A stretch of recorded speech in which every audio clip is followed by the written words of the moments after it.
Ready? Okay, call the meeting to order at 9:30. We'll start with additions, deletions to the agenda. I'm just gonna check before we get going. Our CAO, Mr. Ferris, is joining us virtually currently. Mr. Ferris, can you hear us? Yeah, loud and clear.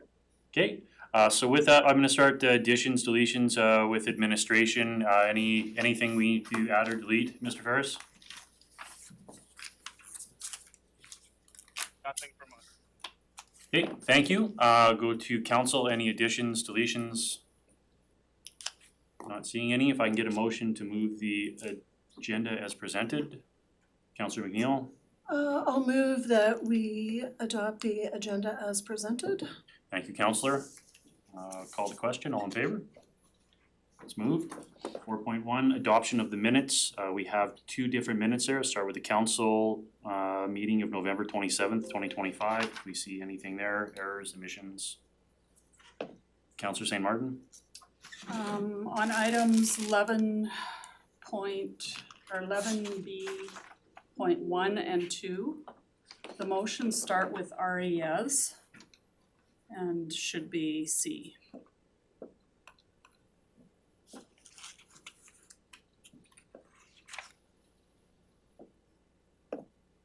And 11D1 as well.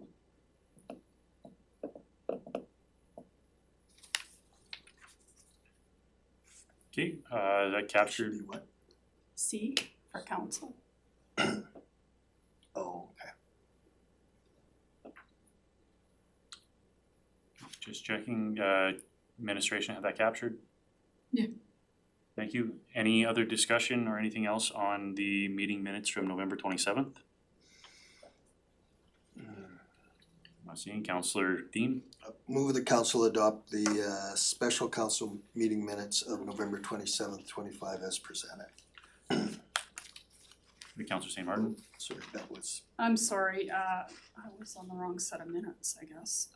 The second set of minutes, there's also corrections on 3.1. And every motion thereafter, the motion numbers are incorrect. So it says C-15-03. I don't believe 03 is correct.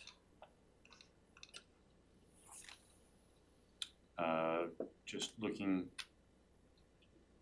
to administration for clarification of that before we adopt the amendment if it's not needed.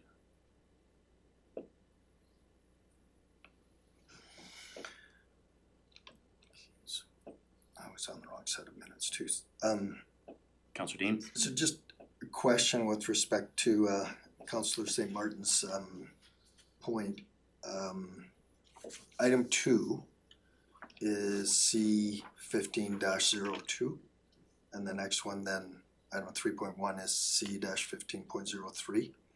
Is there supposed to be a C-15.01? Councillor St. Martin? Mr. Chair, usually it's a continuation of the motion numbers from the immediately preceding council meeting. So that the next number would be C-15-669-2025. Okay. And then every motion thereafter would follow that sequence.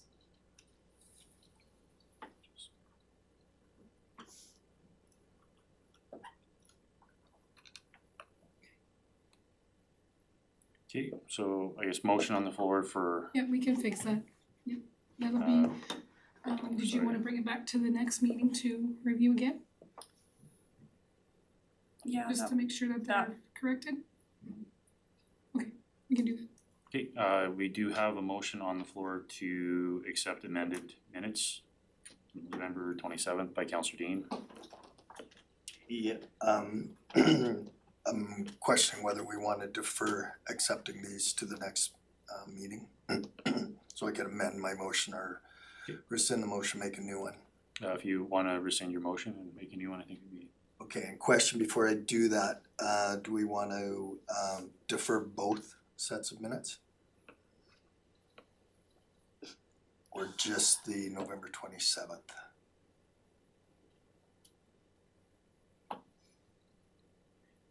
Cause we amended the December 4th.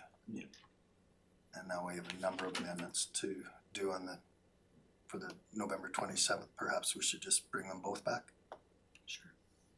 Okay, so I'd move that council refer adopting the minutes of November 27th, 2025 and December 4th, 2025 to the next council meeting. Thank you, Councillor. Discussion on the motion? Not seeing any, I'll call the question. All in favor? That's moved. We have no public hearings or delegations, so 7.1, policy IS.I-6.402, fleet life cycle management policy. So this item was brought before council previously and then further subsequently at the GMP committee. The GMP committee had recommended that it be adopted, and so it is here as a presentation to adopt by council. Ultimately, what it does is sets a higher life cycle plan for our fleet and vehicle equipment. We have plenty of ratepayers that drive vehicles over 10 years of age that have more than 200,000 kilometers on it. We should be more than able to function with a fleet with similar levels. We have done a comparison overall with multiple municipalities, and in a lot of ways we are making the life of our equipment last longer than they are. That said, it is a high level analysis, and sometimes you buy lemons and those pieces of equipment don't always meet those thresholds, but overall we think our operations can, and we are recommending to council that it be adopted as presented. Any discussion on this from council? Councillor McNeil? Through the chair to council and administration, just a couple of items. It was, when I look back at the meeting, it was adopted with amendments as discussed, and I didn't see that amendment here. And the other item that I did want to bring up as well, that I had initially brought up at the GMP, was that the branding policy and the in regarding to the decals and the paint scheme that was set up in the previous policy, although administration had spoke to it and mentioned about, of course, wanting to be able to purchase vehicles of different colors and stuff like that, depending on what's affordable. One of the things that I would note is that when it comes to dealing with white, when we're looking at any damages to vehicles, when they go for body work, repair, etc. So when we're dealing with colors, like white to buy new is of course the cheapest, and white is white to, unless you're getting a separate deal, but I mean in the paint in general for fleet, then, and white is cheaper also to paint. So there's some of those that I think also when we're looking at cohesion and how we're representing our county through branding, I do think that it's important to have consistent branding across the county, and would caution that if we all of a sudden have a mismatch of vehicles and colors and so on like that, that it could have some unintended consequences. And just my experience in the automotive industry, white isn't always white, and white isn't always the cheapest color as well. You can have a vehicle that has, you know, there are different tones of white, different shades of white, and that can be even at a base level vehicle nowadays. So what white isn't always the cheapest color to paint or repair. I do know the administration in the meeting we had, they said that the branding was addressed in another policy, and they said we have a separate policy based on stickers and branding and all that other part, and they said they didn't feel that it needed to be in here as well as the other one. So I understand that being the reason why it's not presented here. Just to re-clarify through the chair, it was my understanding that it was mentioned that the intent would be to include it in another policy in the future. If it does exist, then I would ask administration for clarification on where that item does exist in regards to the decaling and so on. And as well, when I was managing fleets and so on, where the decaling, having a consistent policy when we're getting different sign shops and stuff like that to do decaling, you know, it's having it consistent in policy can save some problems down the road for sure. If I can defer to CAO Ferris, you had mentioned that the branding and the decals and I guess the image portion was in another policy. I see you got your hand up there looking for a comment, so I'll defer to you, sir. We do have a brand guideline booklet. It's well in excess of 50 pages outlining all the requirements and uses of our brand logos and the fonts in my opinion, the aspects that deal strictly with what would go on our fleet vehicles, with outlining the standards, so we do have a consistent brand image. As for the required colors, I do agree that typically the cheapest vehicle you will get is white.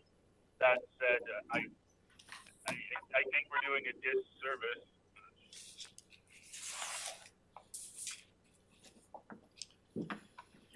Mr. Ferris? He's on Highway 18. Exactly. Through the dip at Mayerthorpe. CEO Ferris?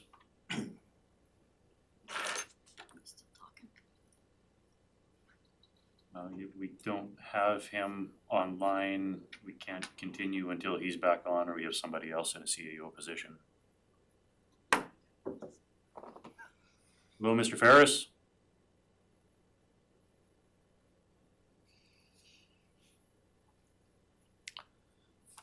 I texted him, so we'll see.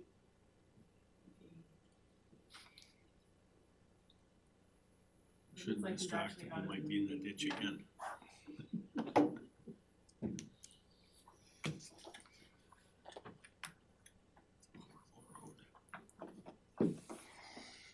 Oh, he's back. What's that? Mr. Ferris?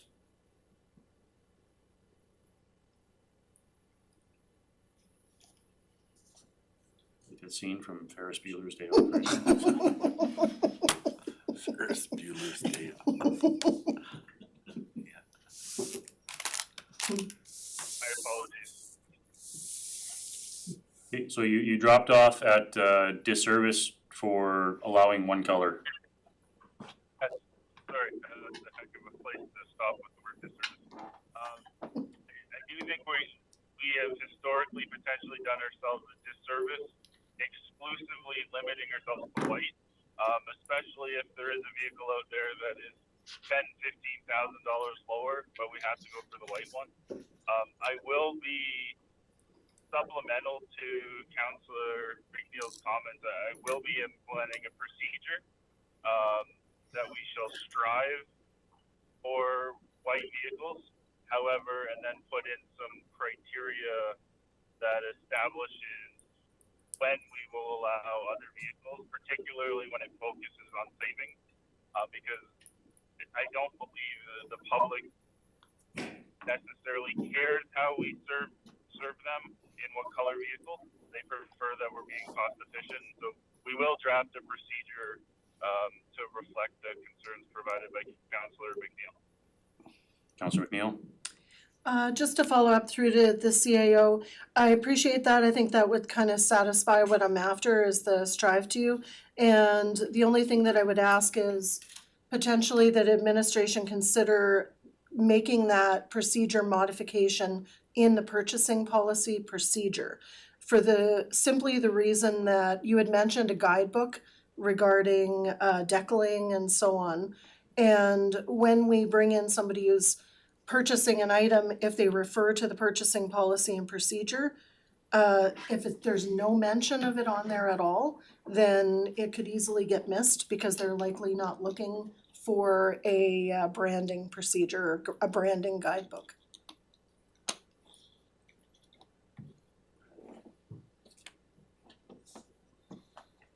Mr. Ferris, did you copy that?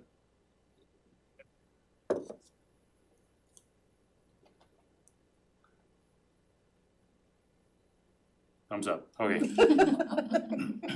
Counselor Dean?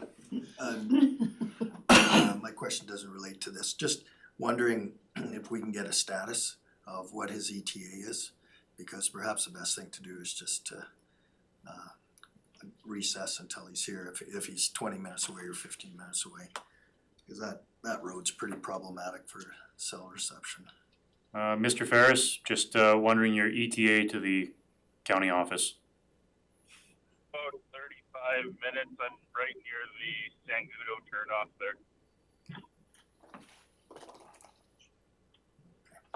Yeah, Depending it's, on roads. it's gonna be spotty in there. Pretty much till it gets to Highway 43. I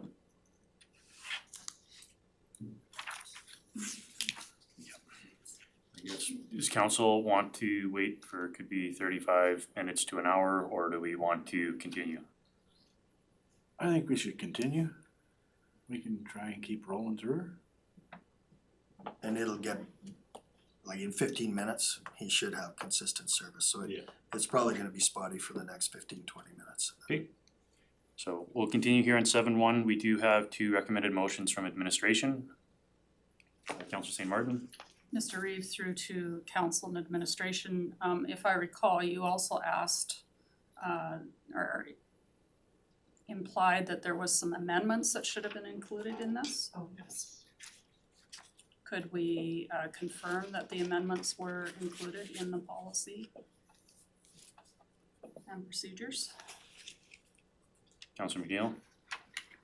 So one amendment of note that I did catch last night, can't guarantee I caught any others, was under 2.2 maintenance section of the policy. The amendment requested was the last bullet, major expenditures for repair may not be made when the cost of the repair plus the vehicle salvage in unrepaired condition exceeds its wholesale value in repaired condition. And the request was just the suggestion to change may to should not. So again, that it would allow for exceptions in extreme circumstances.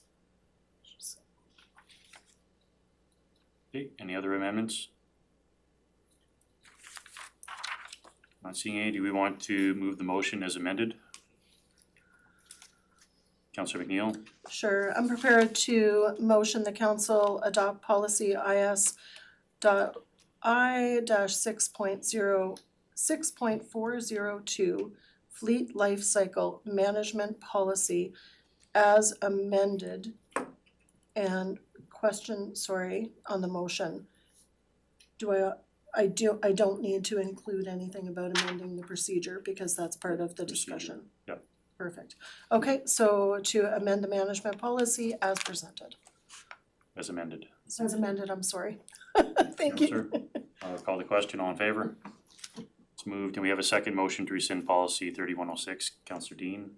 Just had a suggestion from administration that we move to reports, to get through the reports and allow time for the CEO to get to a better cell area. Great idea.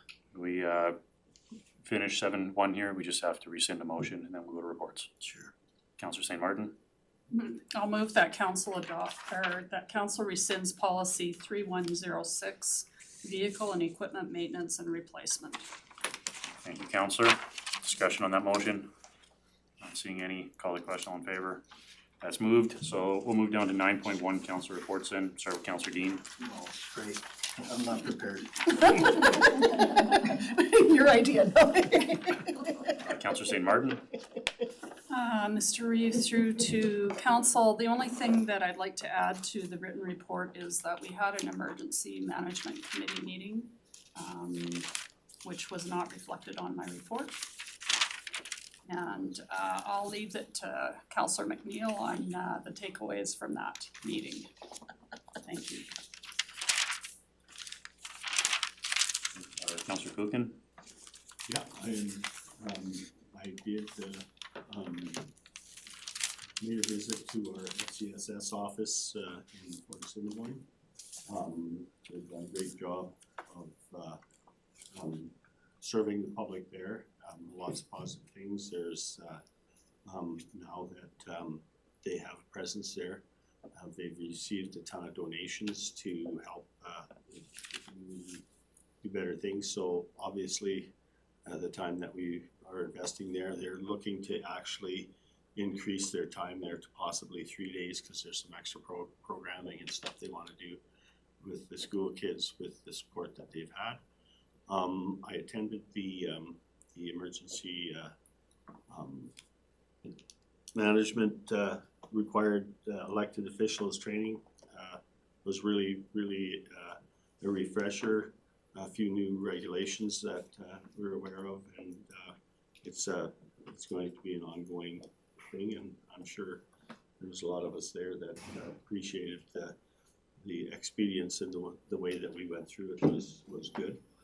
And that kind of is all that I had in the last week. Councillor, discussion for Councillor Kuchen? Okay, Councillor Dean? Yeah, I'm prepared now.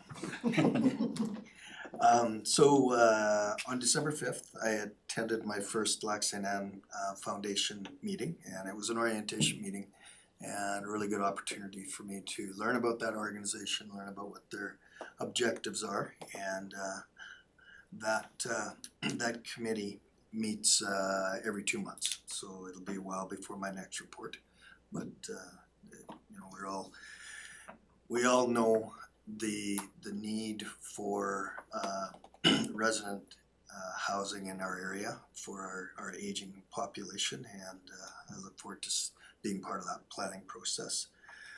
On the 9th of December, I attended along with Councillor St. Martin and Reeve Cush our joint liaison committee meeting, and number of things came out of that. I think the overarching theme was a desire and willingness for the two municipalities to meet more frequently and to you know, chart a course of more cooperation over the next 4 years. So that was very encouraging. On the 10th, along with council, I attended the GNP committee meeting. On the 11th, we had our organizational meeting for our economic development committee. And the next day, along with council, I was part of the budget meeting, and as well on the 16th, the emergency management training, as well as a co-council Christmas dinner. So, which was really nice. It was a nice affair. It was a nice opportunity to, in an informal session, to get conversations going with our colleagues from the town of Whitecourt. And that's it. Councillor, discussion for Councillor Dean? See, Councillor Whitten? It's just been, since the last council meeting, really busy just with work, not much council. I attended the budget meeting on the 12th of December, and that's pretty much it. Questions for Councillor Whitten? Councillor McNeil? Alrighty, almost prepared. So actually, to start December 1st, I attended a CFYE executive meeting. December 2nd, along with council, the George Cuff orientation session. December 4th with our council meeting. And I appreciate the work of Councillor St. Martin and her report for some of the stuff that overlaps that is in here, and the great explanation, so in the package. Also December 10th, so along with council at the GMP meeting, and it was our first look at the new community standards bylaw. I'd just really like to compliment the planning department on their work on that bylaw and the presentation. I thought it was very well presented. Also December 11th, we had our Organizational Economic Development Committee meeting, as Councillor Dean had mentioned, and I was really encouraged to get an update on the NRED and the SCLP projects that we had, and there's gonna be more information on those coming to council in the very near future, but I thought it was extremely positive and really looking forward to sharing some exciting information on that. And also on December 12th, we had the special budget meeting. December 16th, we had the emergency management training with council. And then on December 16th, we also had our first emergency management committee meeting along with Councillor St. Martin. And essentially, with the committee meeting, we're just kind of getting up to speed on what the committee is looking at, and we'll be reviewing some materials and so on that we received and have more to report back to council, I'm sure, after the next meeting on that one. As well as on Tuesday, the 16th, I also attended the joint Christmas dinner with our council and Whitecourt Council. I agree with what Councillor Dean's sentiment. It was really nice to kind of get the chance to also, meet some of our colleagues and their family and their spouses and so on, and had some great conversations. So, and then also we've just been kind of working in the background on some big committee projects, and other than that, that kind of sums up where I am till today. Councillor, questions for Councillor McNeil? Councillor Wright? Thank you. So December 8th, I did an online nuclear energy info session, so that was a lot of knowledge. I really liked it because it broke down everything very simple terms, and it gave me a lot more knowledge than what I'd had. I did attend a lot of the things that the other councillors had mentioned, the GMP meeting we did, the special budget meeting. On December 15th, we had our organizational and our first protective services meeting. That was really interesting. There was a lot of local groups and the community watch programs and stuff that they're all getting going, and a lot of information came from that meeting. I also attended the emergency management training on the 16th, and we were supposed to have a West End Bus Committee meeting today, but they ended up cancelling until the new year, so. Thank you, Councillor. Councillor Wright, Councillor St. Martin? This is an addition to my report, so I have no questions for Councillor Wright. My report, without restating all of the ones that was intended with everybody else, a couple other events that we had. Councillor Dean and I, we attended the Alberta Forest Producer Association's Christmas dinner in Edmonton. We were one of two municipalities, the other one being the town, that actually showed up to the RSVP for the event in support of the lawyer forestry in the area. So lots of good conversations there. There was representation from the province and from different ministries and a lot of the local companies. So I was very appreciative of that invite and the conversations we were able to have there. Was also invited with the Mayor of Whitecourt for the Taekwondo championship that they had on Saturday to do the opening remarks. Great turnout. I believe they were anticipating, he said, close to 300 participants, but due to weather and some cancellations, it was still about 200. So really well represented association in the area. It was that was also great to see.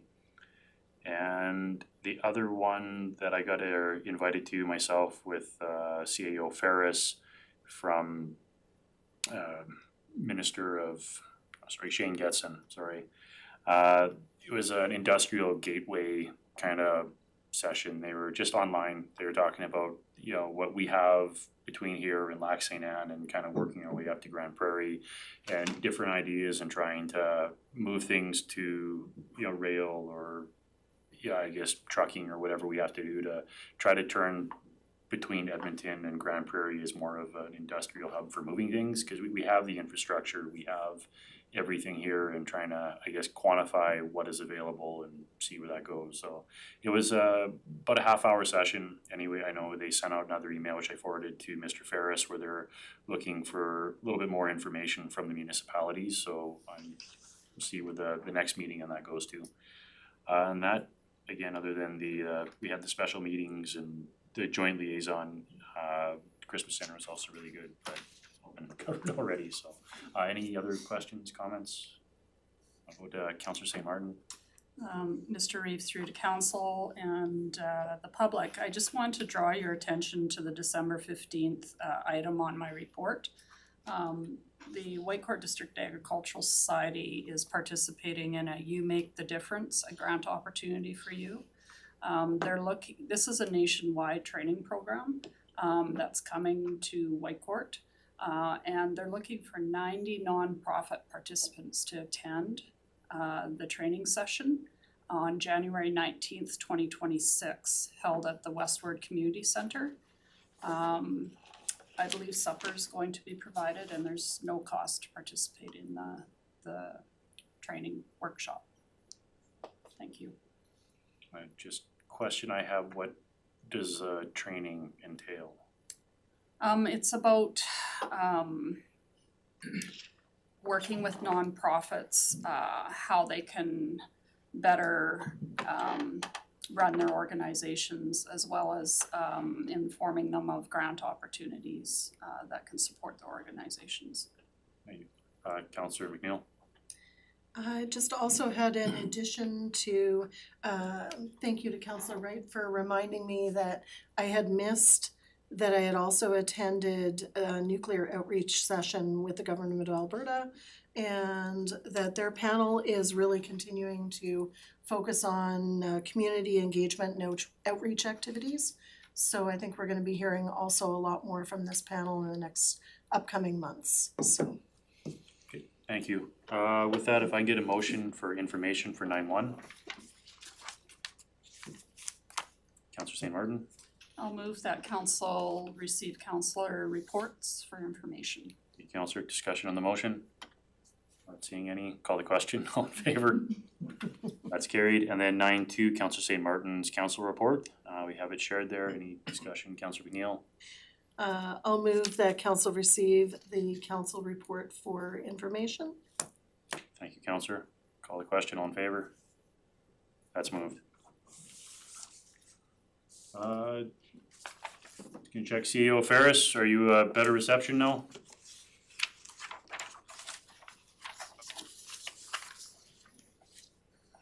Just trying to speak. Or is he in the ditch? No, I'm on Highway 43 now, so the reception is better. But apparently not good enough. Okay, Excuse me. we want to continue with 7-2 then, if he's in a better reception area.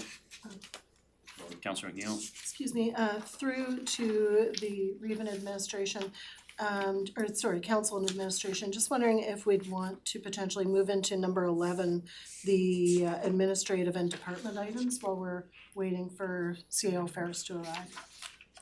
Just thinking the same thing. So will council, we'll keep going 11A1 then Q4 2025 Community Services Report. Through the CAO to council. Attached is our Q4 2025 Community Services Report. I'll just briefly go over some highlights of each of the areas. More exhaustive details are attached for council's perusal. So protective services and health and safety, of course working diligently on the budget operation for operational and capital items, both between safety and protective services. We have been doing updates with our community peace officers on any outstanding service tracker requests. And then there's also been the annual development of the request for decision in the town of Whitecourt Tower 1 usage, which is later on in the agenda. Emergency management and training. There's been attendance at and host training sessions, 2 tabletop exercises within the county. One was held at the FIC, and then we had one out at the airport as well. Security and facilities. Our manager of protective services has been attending several security matters, either at the various county facilities that we have. Human resources, we've done interviews for a protective services admin position. That individual, we're hoping starts January 6th, I believe. Safety compliance, we're excited that our 2025 core recertification audit was a success and we passed at 82%. Planning and development, of course, we had the review of the community standards bylaw. We've also implemented our new Catalyst permitting and land management software, which will make life a little easier for administration as well as the public for making applications online. processing of 87 development permits, and we're excited to say that's the highest in the last 3 years. 13 subdivision applications, and we're averaging about an 8-day turnaround for development permits and about 30 days for subdivision applications. Consultant and grant work, we have submitted a $200,000 Alberta Community Partnership Grant application. It is contingent, of course, with respect to support by the town of Whitecourt. Planning studies, we've been doing some growth studies, engineering report preparation and assessments to support our upcoming 2026 initiatives with respect to area structure plans for the hamlets, as well as some work we're hoping on our intermunicipal development plan review. And we continue to work on some land use amendments with respect to the airport itself. Community services and recreation, again diligently working on the 2026 budget preparation.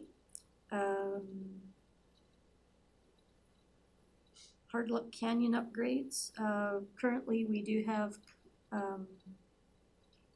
consultants out there installing our second set of stairs.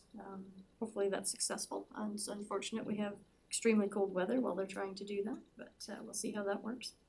The group has attended various community functions, providing support to our community groups with respect to discussing grant applications and funding opportunities that they could take part in. Emergency management and safety, again, they've participated in training exercises for our emergency management and monthly safety meetings. Training and professional development, they attended the Management Leadership Training and Alberta Recreation and Parks Association Conference. We've completed, I wouldn't say completed, but almost completed, the recreation site life cycle assessments with external consultants to inform the long-term ICF and capital planning. And the only delay that we have is a fencing and erosion project. I think we're gonna probably end up moving that one until spring of 2026. Just some issues obtaining some consultants or contractors, to complete the project here. And again, weather's been contingent on that one. Economic development, investment readiness, continued collaboration with Capital Power and of course Ontario Power. Industrial lands, the NRED Heavy Industrial Site Development Project, well underway by Good Even Associates. And hopefully we'll see some reporting in early 2026. Market research, of course that led back to this COP, agricultural benchmark study, and follow up on the agricultural diversification initiatives. The Economic Development Committee heard, again, the consultant spoke to those initiatives, and those will be coming forward to council in the new year as well. We've completed an article that'll be scheduled for publication in the National Post on innovatingcanada.ca, titled Canada's Most Innovative Communities, Woodlands County. And business retention, just attending the regular BSN meetings and Chamber of Commerce events. Anybody have any questions? Thank you. Any questions for Ms. Lewig? Councillor Dean, then Councillor McNeil. So I apologize, I don't think this is a question for community services, but the service tracker was referenced in the report, and I don't think this council thus far has seen a service tracker report that previous council was getting, I believe, on a monthly basis. I'm just wondering where that is. We don't have our infrastructure director here. Ms. Lewig?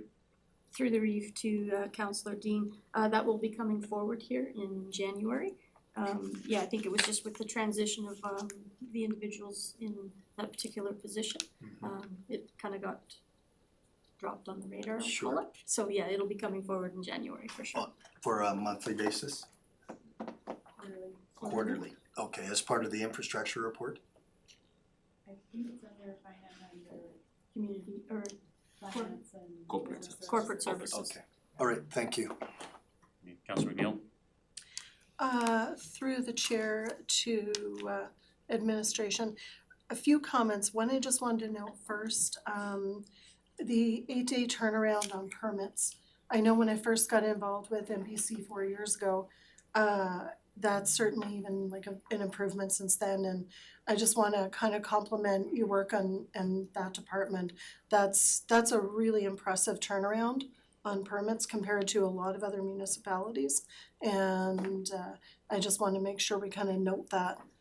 Also, something I was curious about, and I guess it would have been more a question for infrastructure, but so contractors installing stairs in winter, you'd mentioned, I was kind of surprised, I guess, just as a comment that the challenging conditions would be potentially maybe adding to cost. Is that not something we could have deferred until spring? So for completion. Sorry, it's more of a comment, I guess, and the final one was just to ask if a copy of the article that you mentioned could be forwarded, please, to the ECDEV committee and also to council. Through the chair to Councillor McNeil, absolutely. Awesome. I believe on the stair replacement was a contracted price and they needed to wait for the ground to be stable enough for the equipment to come in and out, I think is why we were doing it later in the year. But Okay. that was a bid price initially. Any other questions or comments for Ms. Lubig? Not seeing any. If I can get Councillor Coogan. Yeah, I'll make a motion that we accept the quarterly report from Community Services. Where is this? Receive the Q4 Community Service Operational Report for information. Thank you, Councillor. Discussion to that motion? Not seeing any, call the question. All in favor? That's moved.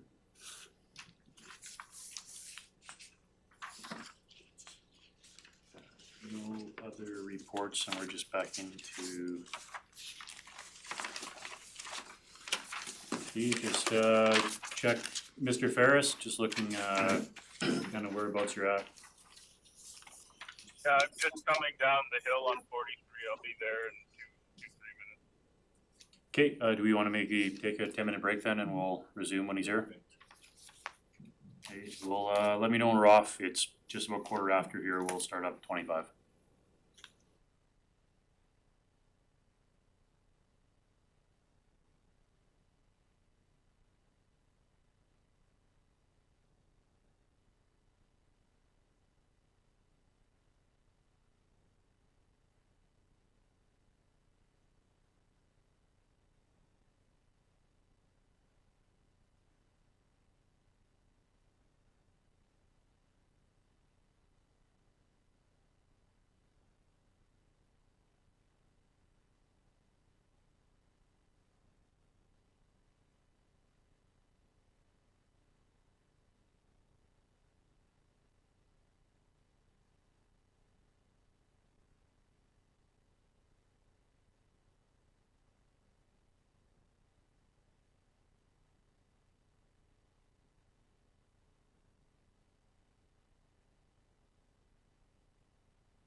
from.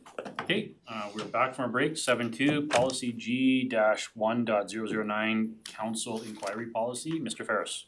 Thank you, for your question. So this policy was drafted just with the transition after the election, just to make sure that administration is held accountable with clear expectations on response times, that sort of thing. We did bring this to the GMP committee there on the 10th, I believe it was. The recommendation from the committee was to bring it forward with some amendments. The amendments have been implemented. We are recommending that you adopt it as presented. Thank you, Mr. Ferris. Any discussion from council? Councilor St. Martin? Mr. Reeve through to CAO Ferris. I guess when there's amendments, can we get like a bolding or a strikeout so that it's easier for us to confirm? I have to verify any amendments, absolutely. Thank you. Any questions, comments? Councilor McNeil? Just bear with me for just a moment, but I just need to find my note on this. So in the discussion through the chair to administration at GMP, one of the things that we had talked about was some clarification or amendment in regards to the expectation of when a counselor has to issue a service tracker report on behalf of a resident. And I don't see that any of that was changed. So under section 2.3, counselors should not expect an update, progress reports, or operational details unless the same information is publicly available. The comment previously was if a counselor submits a service request, whether on their own behalf or on behalf of another resident, it was my feeling they indeed should expect updates and prioritization in the same manner as any other resident.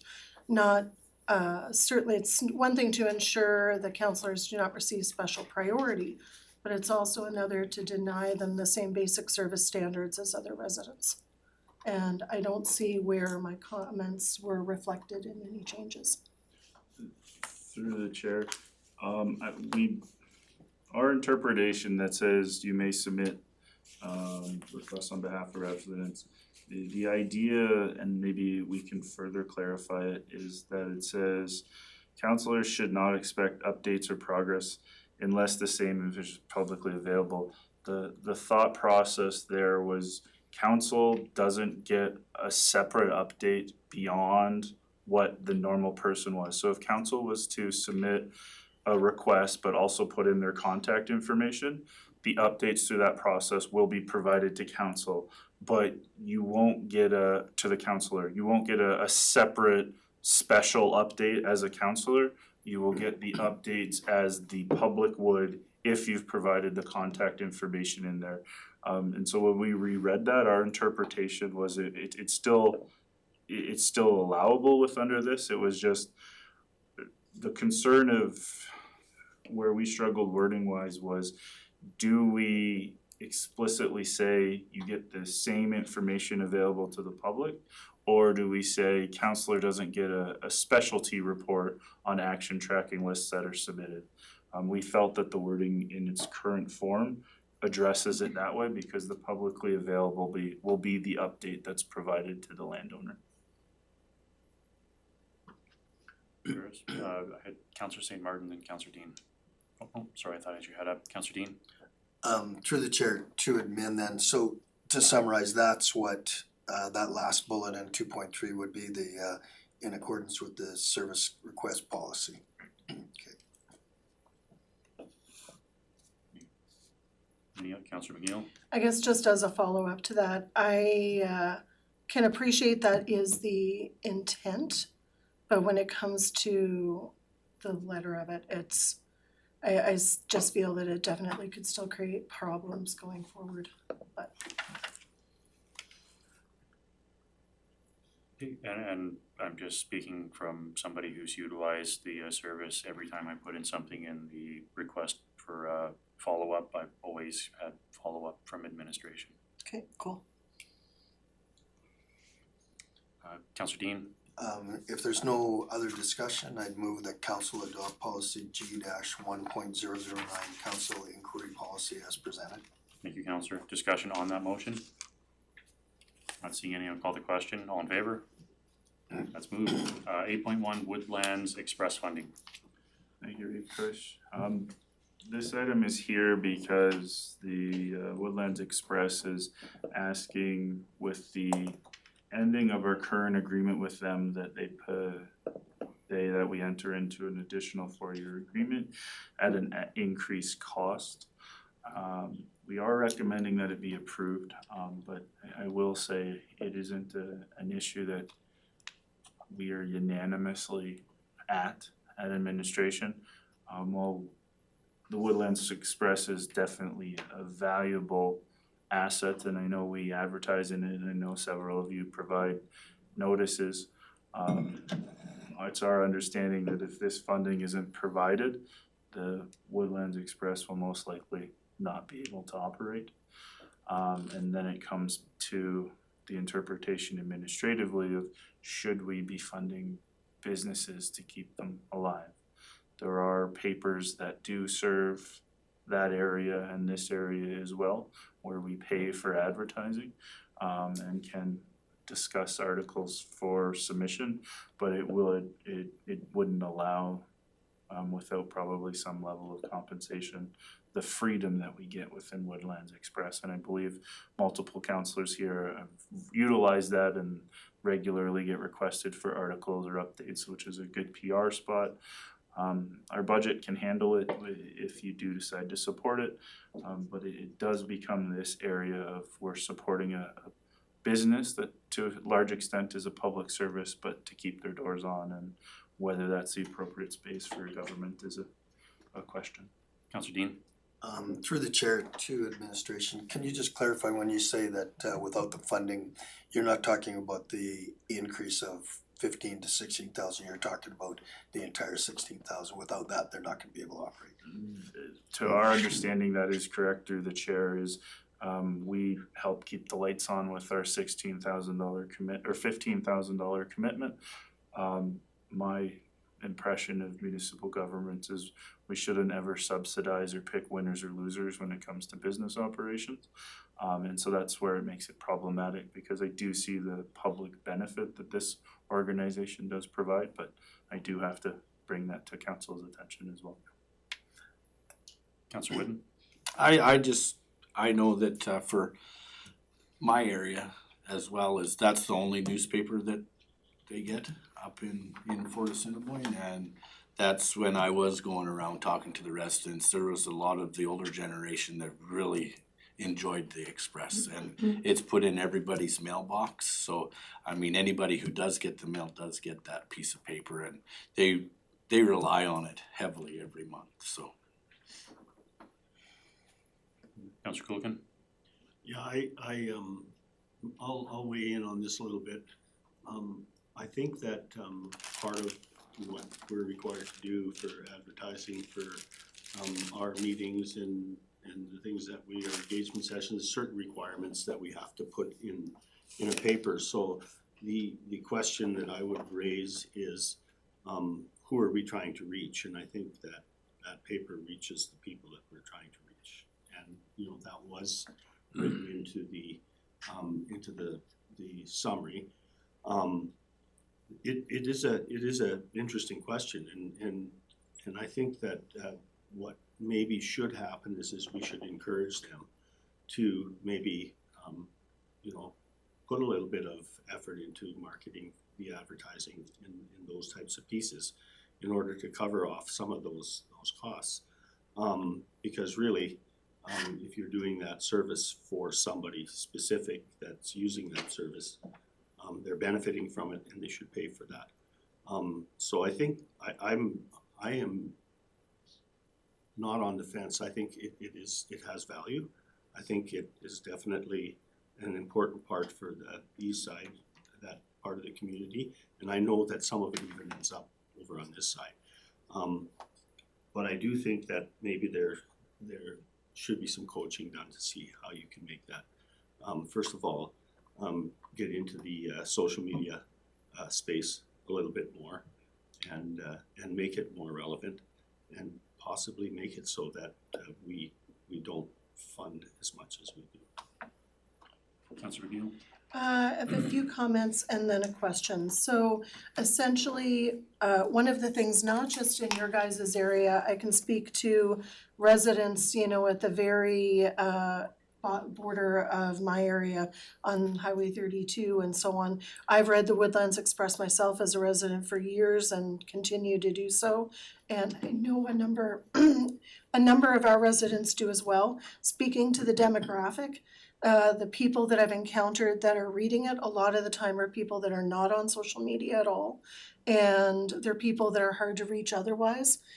As far as the content of the paper, if we depend on some of our other papers, then we're gonna lose the type of content that is the school, the amount of volume that the school has there, that the library has there, and just some of these other items that our typical paper isn't likely gonna publish. So it really is kind of a unicorn in the media space. And then also the other concern or question that I have, I guess, would be same thing. I'm not on the fence about it. I think currently I would want to support it, but I do have a question in regards to, for context, do we have any idea of a ballpark figure through the Reef to administration on how much we spend in advertising with papers like the Press and the Whitecourt Star? Just to add some context, because like Councillor Previous had mentioned, we're required to spend this amount to advertise things like MPC and, you know, some of these other items, development permits, et cetera. Then I just think that it's not just a $16,000 grant. You know, we're using some of this for advertising dollars, like it's mentioned in the RFD. Through the chair to Councillor McNeil, yes, we can run those numbers. I don't have them readily available at this second, but we have staff working on it as we speak if we can get that update. Legislatively, yes, we are required to have advertising. There is no requirement that we advertise in 3 papers. Legislation does also allow for a transition to digital media mechanisms as well. And so advertising in the 3 papers like we do definitely creates a triplicate issue when legislatively it's only 1. That said, it's our prerogative to over advertise or under advertise based on the legislation. From administration's point of view, we think it's a good thing and it should be supported. Our struggle, quite honestly, is it does also seem to be picking a winners or loser in a business realm, and that is something administratively we try and stay neutral on. That's why we outline that within the item, but we do think community good wise it makes perfect sense. Councillor Neal? Thank you. Just to follow up through the Reeve to the CAO, I agree with you when there's competition. In this particular case, I think that as far as supporting one business over another, again, like I mentioned, I think this is kind of a unicorn in that space. And we don't have anybody else stepping up that I'm aware of that wants to, you know, produce a similar item that's also looking for money, so. Thank you. Any other discussion from council? Councillor Dean? If there's no other discussion, I'd be prepared to make a motion for the recommended action. If I could make just one quick question to administration just on this here. Just on the motion where we say subject to confirmation of advertising deliverables and reporting expectations to be incorporated into the agreement. I'm just looking for clarification on that part. Through the reef to the reef, I guess. Ultimately, $16,000 is a significant sum of money. And in our current contract, we are of the opinion that it could be clearer on what we actually get for the $16,000.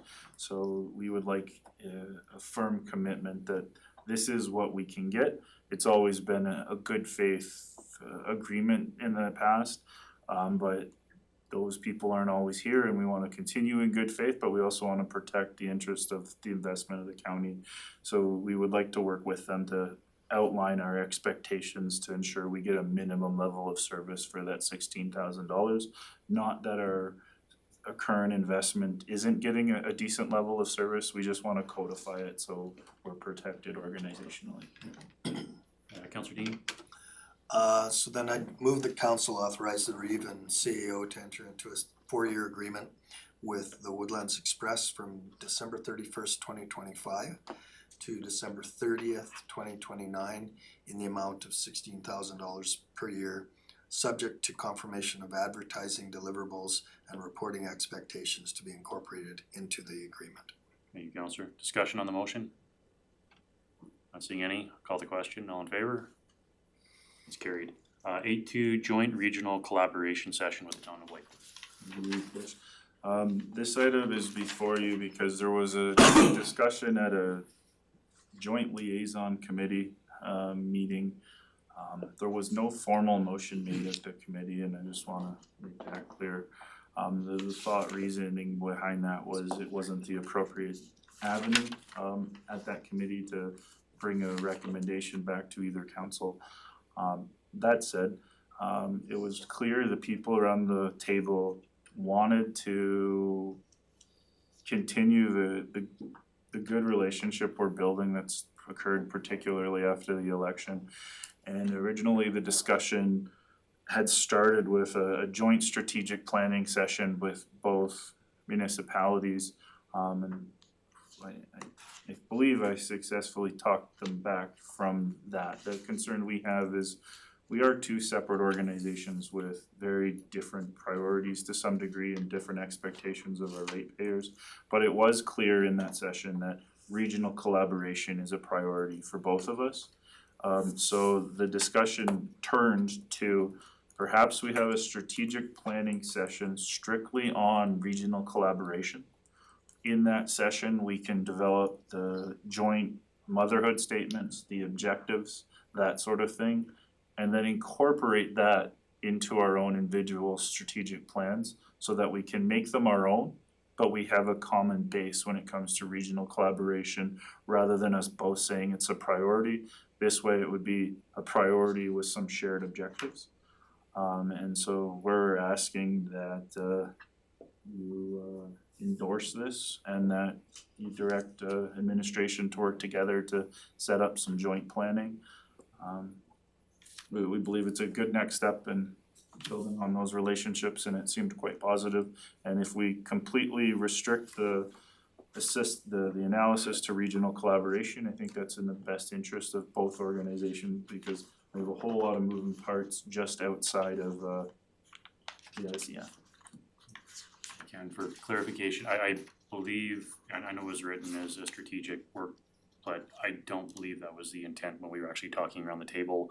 They wanted to look at it kind of like a blue sky, like high level, just collaboratively. We have 7 people on 2 different tables that have possibly different images for what they would like to see from the idea or from the area in general, and just trying to find where those similarities may lie and be able to get a better understanding from both ends is kind of the take that I got from that. They do want to make sure that what we do doesn't reach into any ICF, agreements or discussions. We're again high level on that. And for context, this has also been endorsed earlier this week by the town. They are looking forward to continue with this.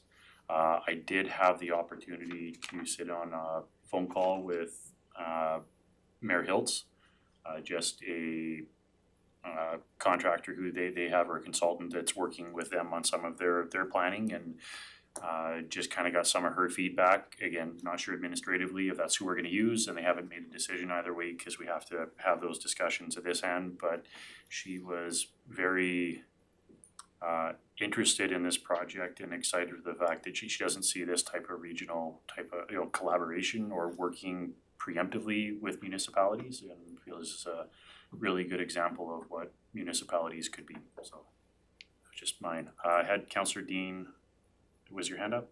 Yes. Yeah, it was, and Councillor St. Martin, then McNeil, then let's move around the table here.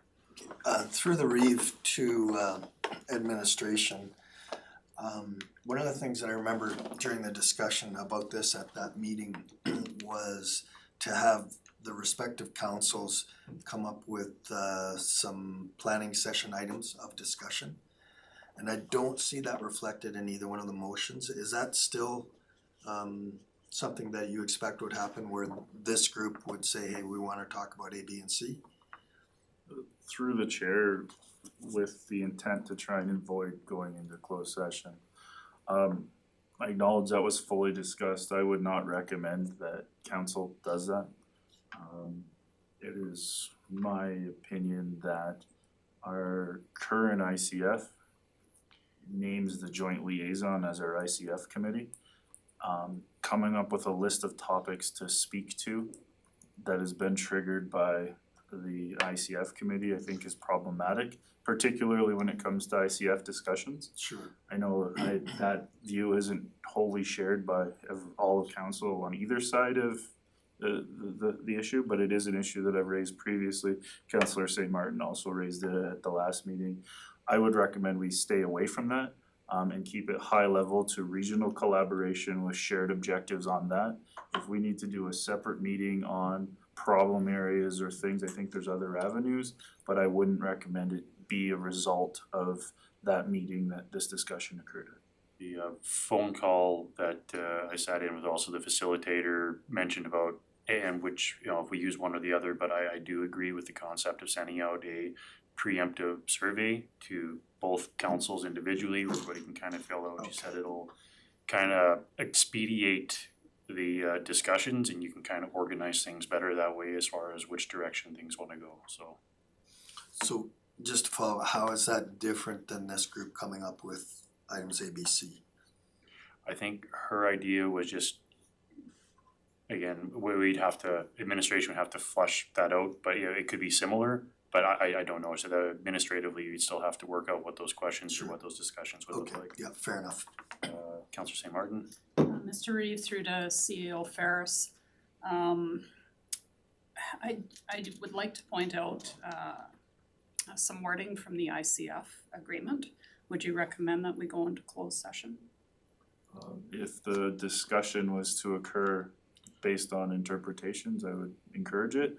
If it's just to read sections of the section, then I think it's fair and public because it's a public document.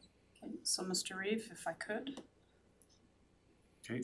I just wanted to point out, and this is more of a wording alignment.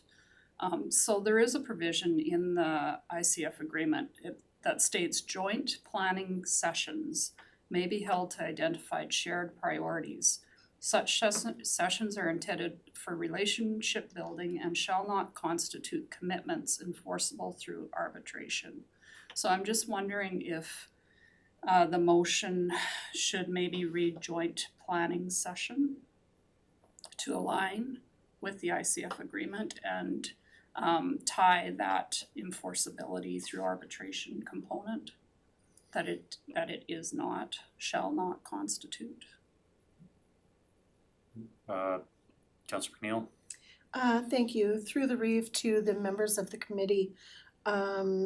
Essentially, and the Reeve partly answered my question in regards to a survey, but I was curious as to, and I guess with you guys mentioning the ICF committee members and the joint liaison committee members essentially being many of the same people, or for us like the same people, and potentially a misunderstanding about a liaison committee meeting being construed as an ICF committee meeting.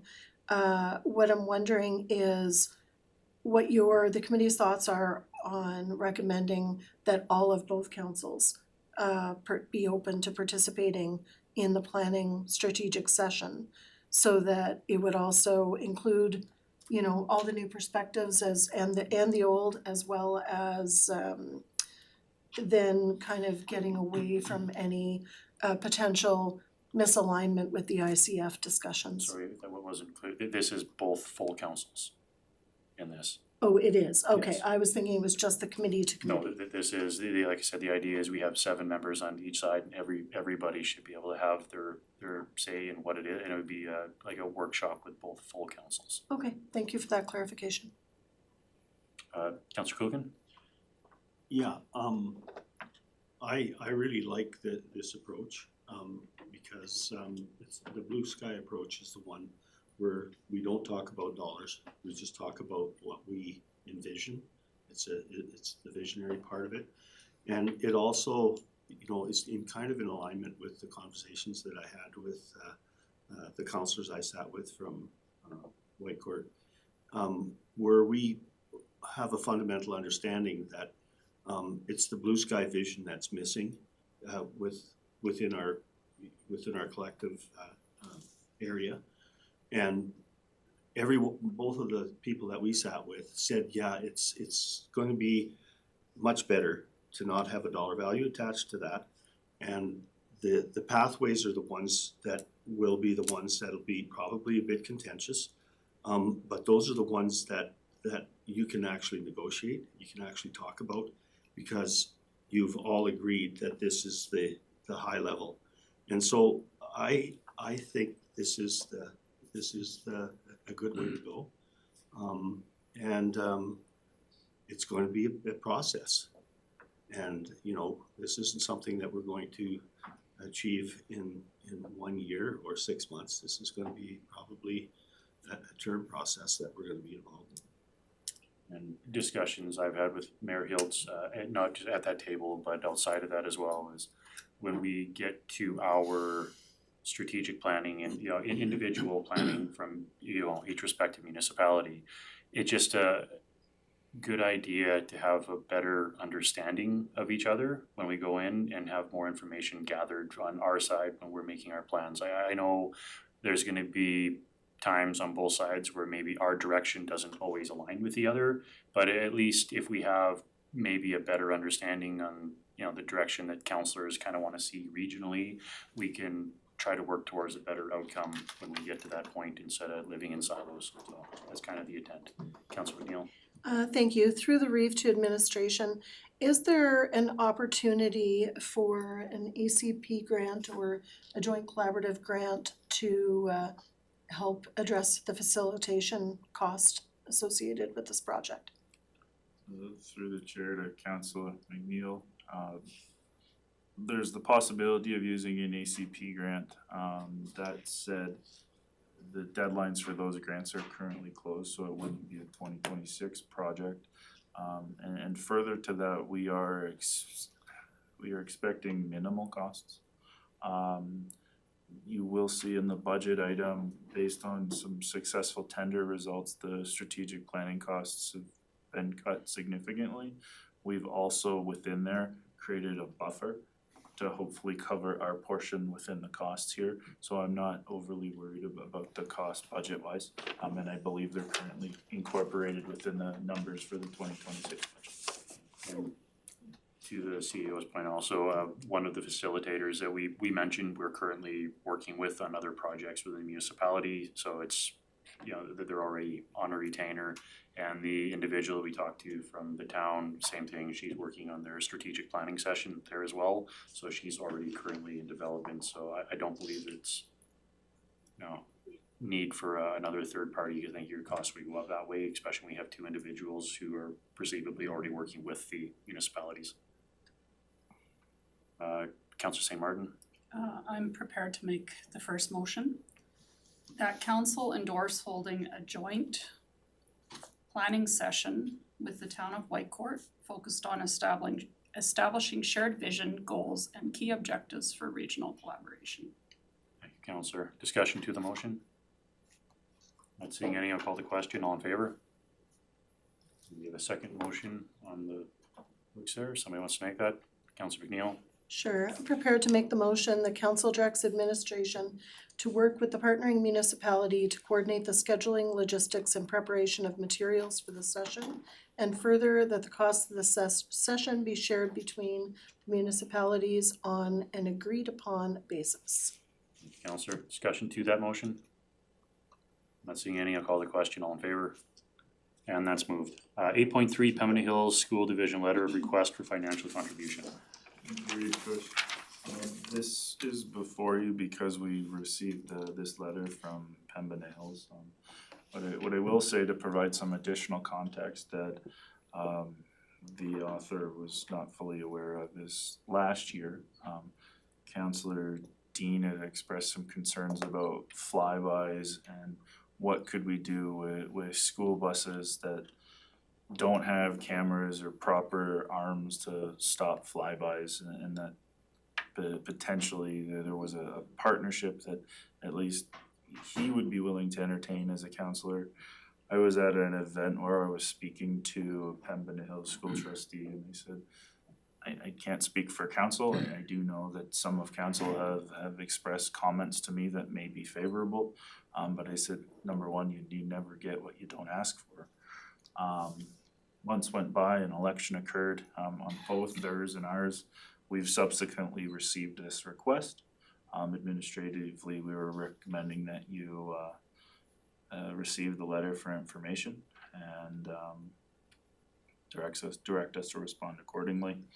They are asking for $10,000 to help with paying for some of these costs on their buses. In further discussions with them, I asked where these buses be the ones that serve Woodlands County residences. They said their bus fleet rotates, so they couldn't guarantee that it would be on the buses that come and serve our children, which to me is a concern. If we're investing it for our ratepayers, we should ensure at least that they're getting the protection that we're compensating for. So it is here, and we're requesting you accept it for information. I have two questions here if I could. Firstly, I understand just reading this here, have we had any other feedback as if any other municipalities have been asked or if we're the only ones? And my next question, if they've made comment too, is I know some of these school boards are sitting on very large financial reserves that are meant for supporting this type of endeavor or safety events or other things in the schools. Have we looked at what that financial capacity is of the school board besides just the ask? Through the chair, I can speak to Barhead County. They have not provided any money. In discussions with their CAO, they haven't asked, but they have not provided any. In terms of their budgets, I couldn't speak, but I also believe Ms. Lotwig can expand on that a little bit better. Through the CAO to the reef, Ms. Anderson spoke with Ms.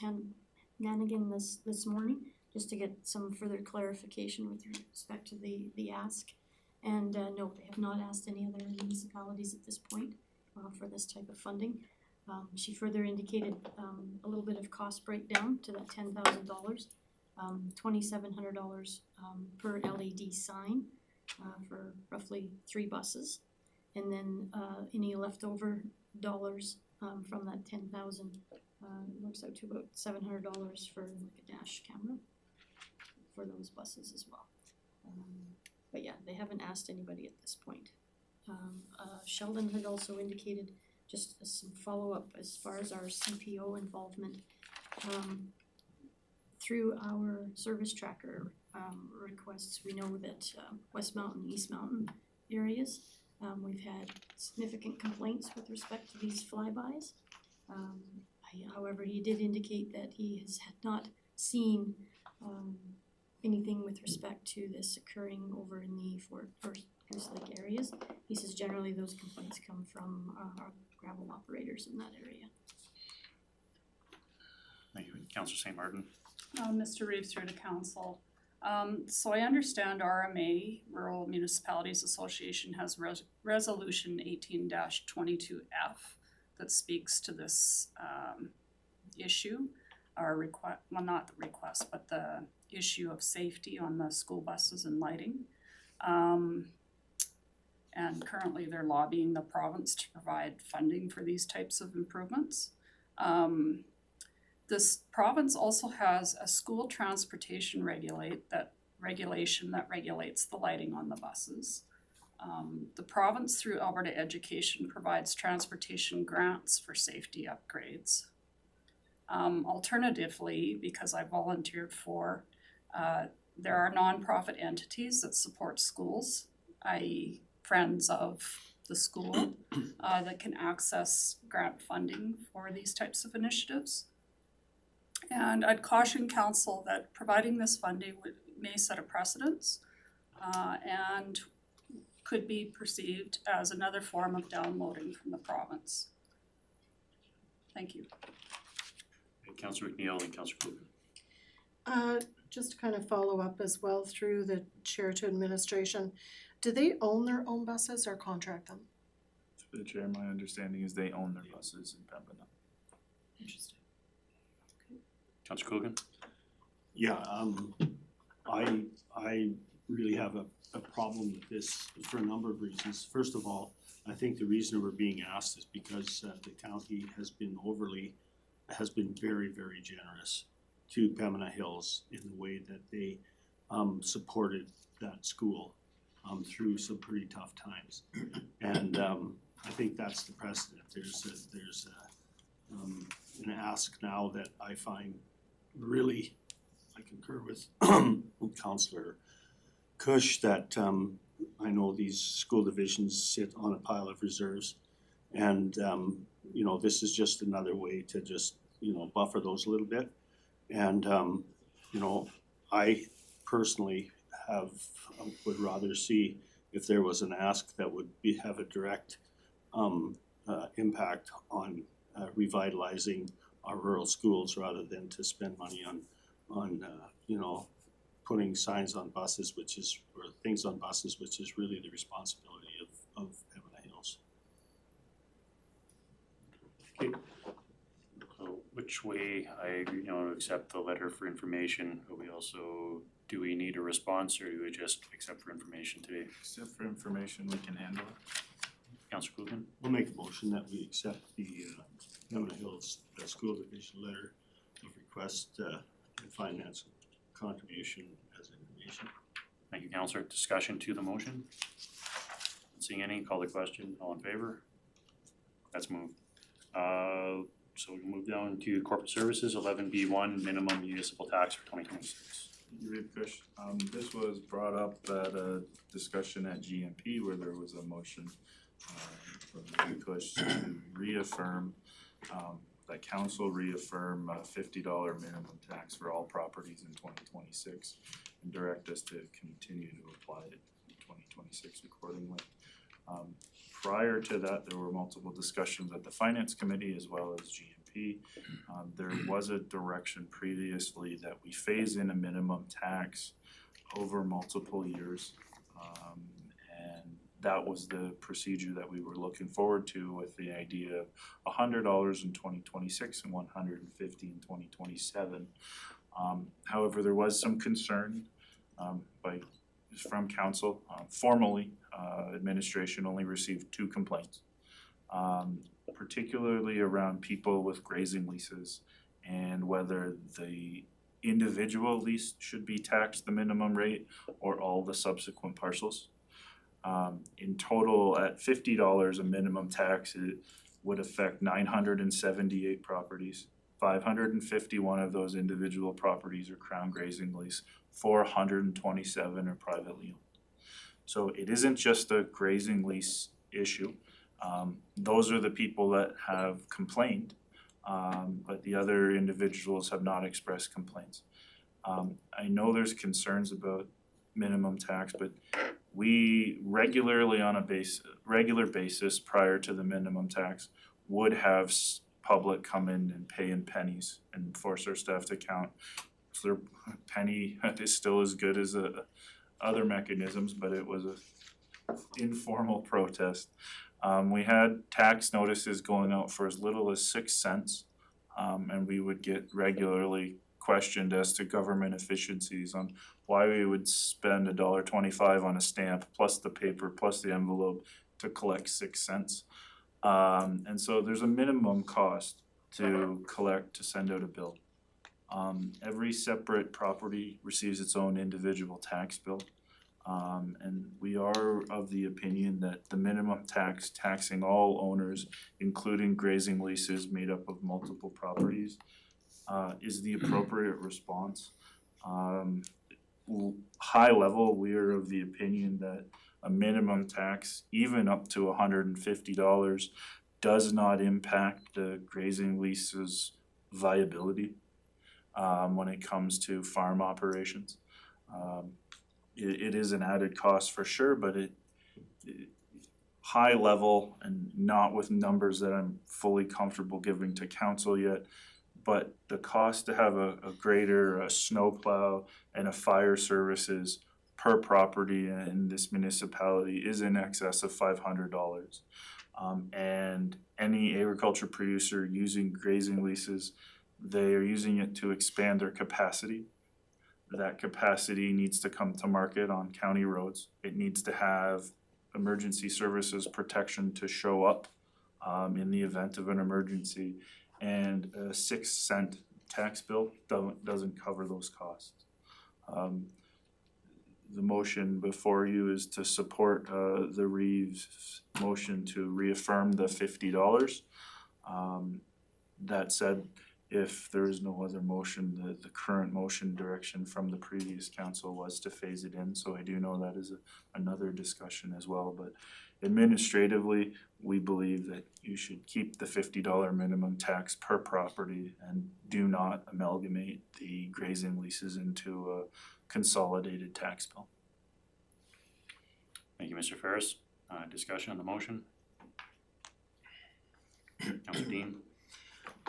Through the chair to administration and to council, I see a distinct difference between a grazing lease, the use and the viability of a grazing lease, and private property. You know, we've all discussed this before, I'm not gonna rehash it, but the restrictions from the province on grazing leases do not apply to private property. So to me, they're apples and oranges. One of the two complainants sat with me at my kitchen table and showed me the map of their leaseholds. And they were divided into sections, and I wasn't sure why. Maybe it was based on the year that the lease was acquired, but certainly there were sections. But the impact to that one operator by going to the previous system to the $50 minimum accounted for a almost 300% increase that they weren't aware of, they weren't able to budget for. If we go forward with this graduated approach, at the end of the day, they're gonna have an 800% change to their tax structure.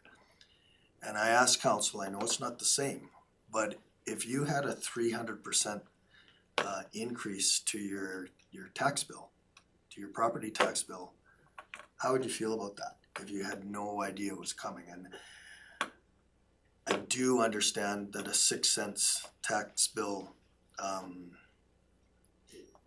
has no practical application. It's problematic, etc. But I feel that the $50 is too much. We've already charged them. There was considerable discussion at the previous council table to ask the Tax and Finance Committee to revisit, and the answer that came back was status quo. So I don't know what type of consultation went on during those meetings. When I looked at the data provided at our GMP meeting when we discussed this, 31 of the 64 municipalities had a less than $50 minimum tax. So, you know, do we want to be part of the 31, or do we want to be part of the 33? 95% of the grazing leases were less than $25. So to me, I see, again, you know, a considerable difference between a grazing lease and private property, and I think they should be categorized differently. I'd be comfortable with a $25 minimum tax, but not $50. Councilor Coogan? Yeah,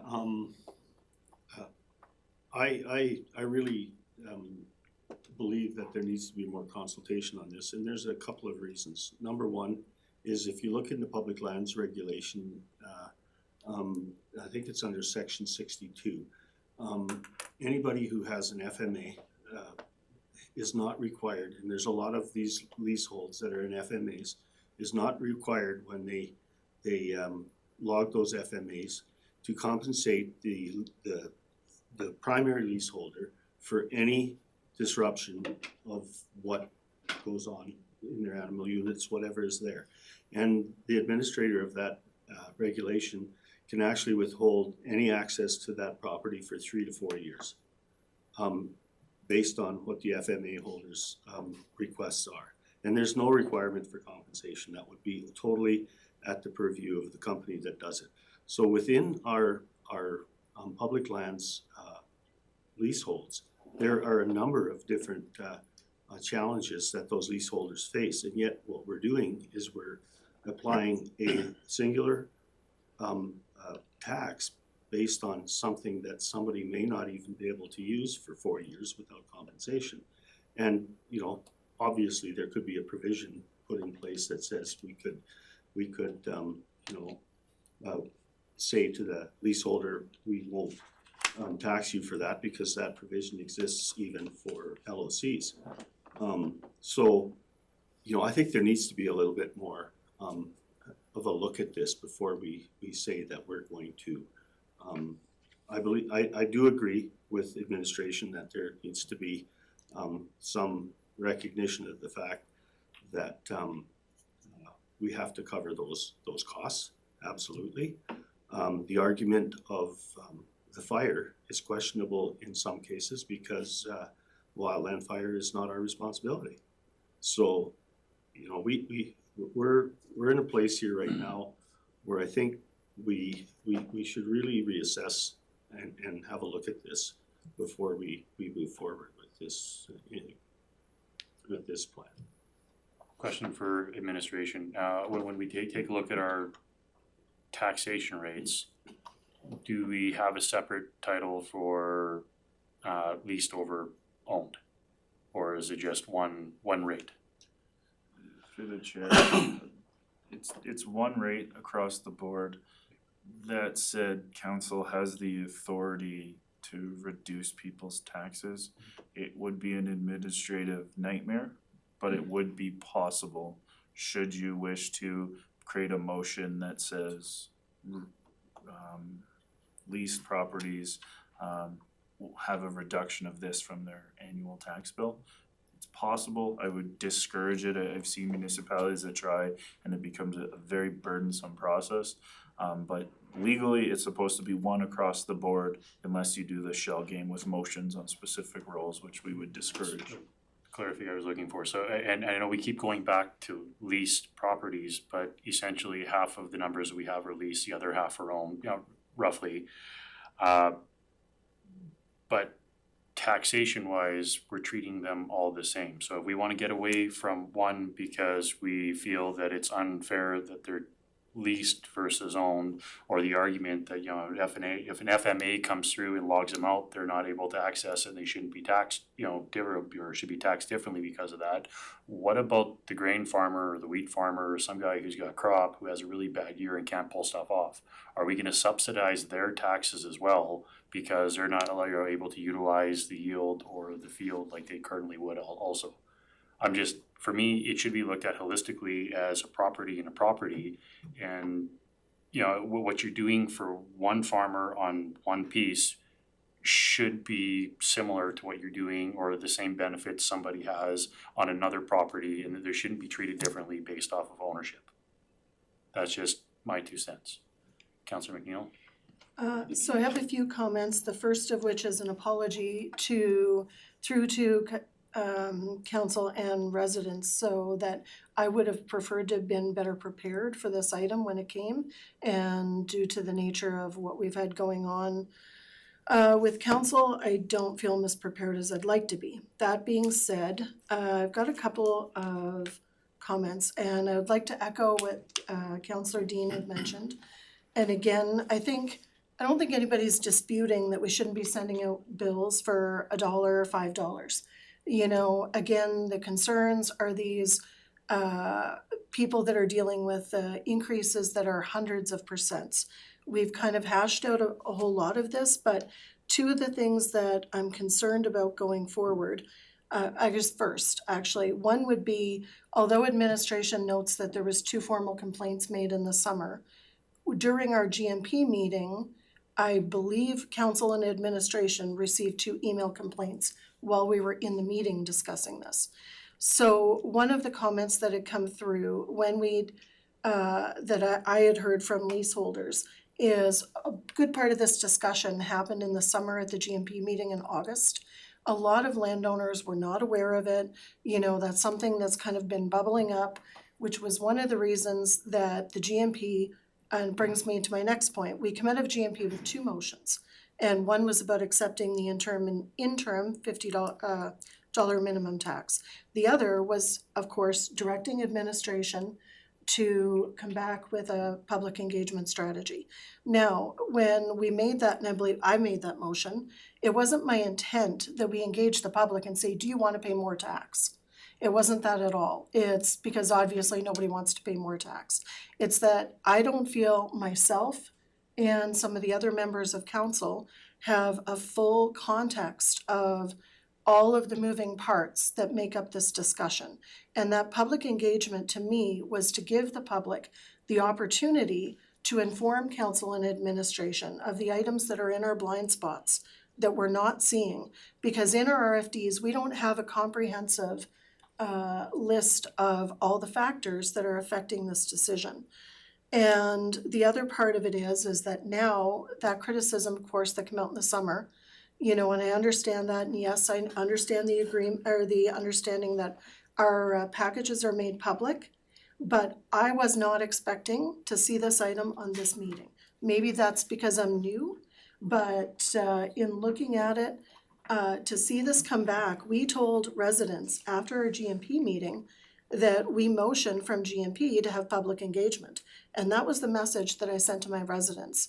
And essentially now this is coming back saying to deny that motion, recommending that we kind of deny that motion. And now it's right before Christmas.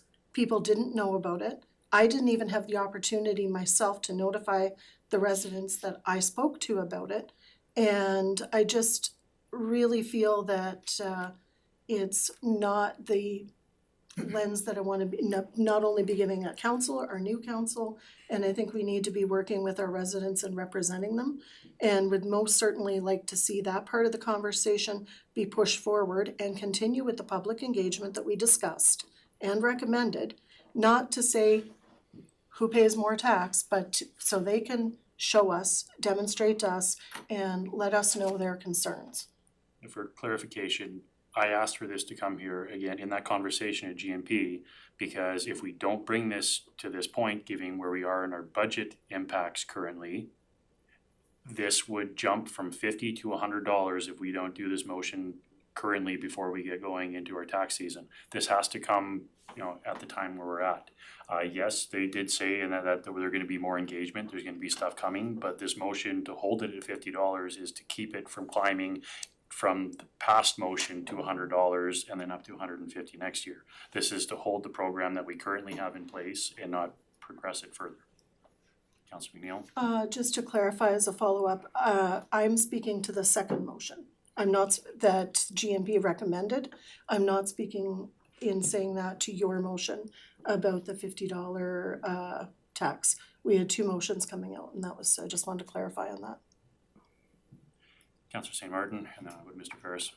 Mr. Reeves through to council. I appreciate what we're hearing here today.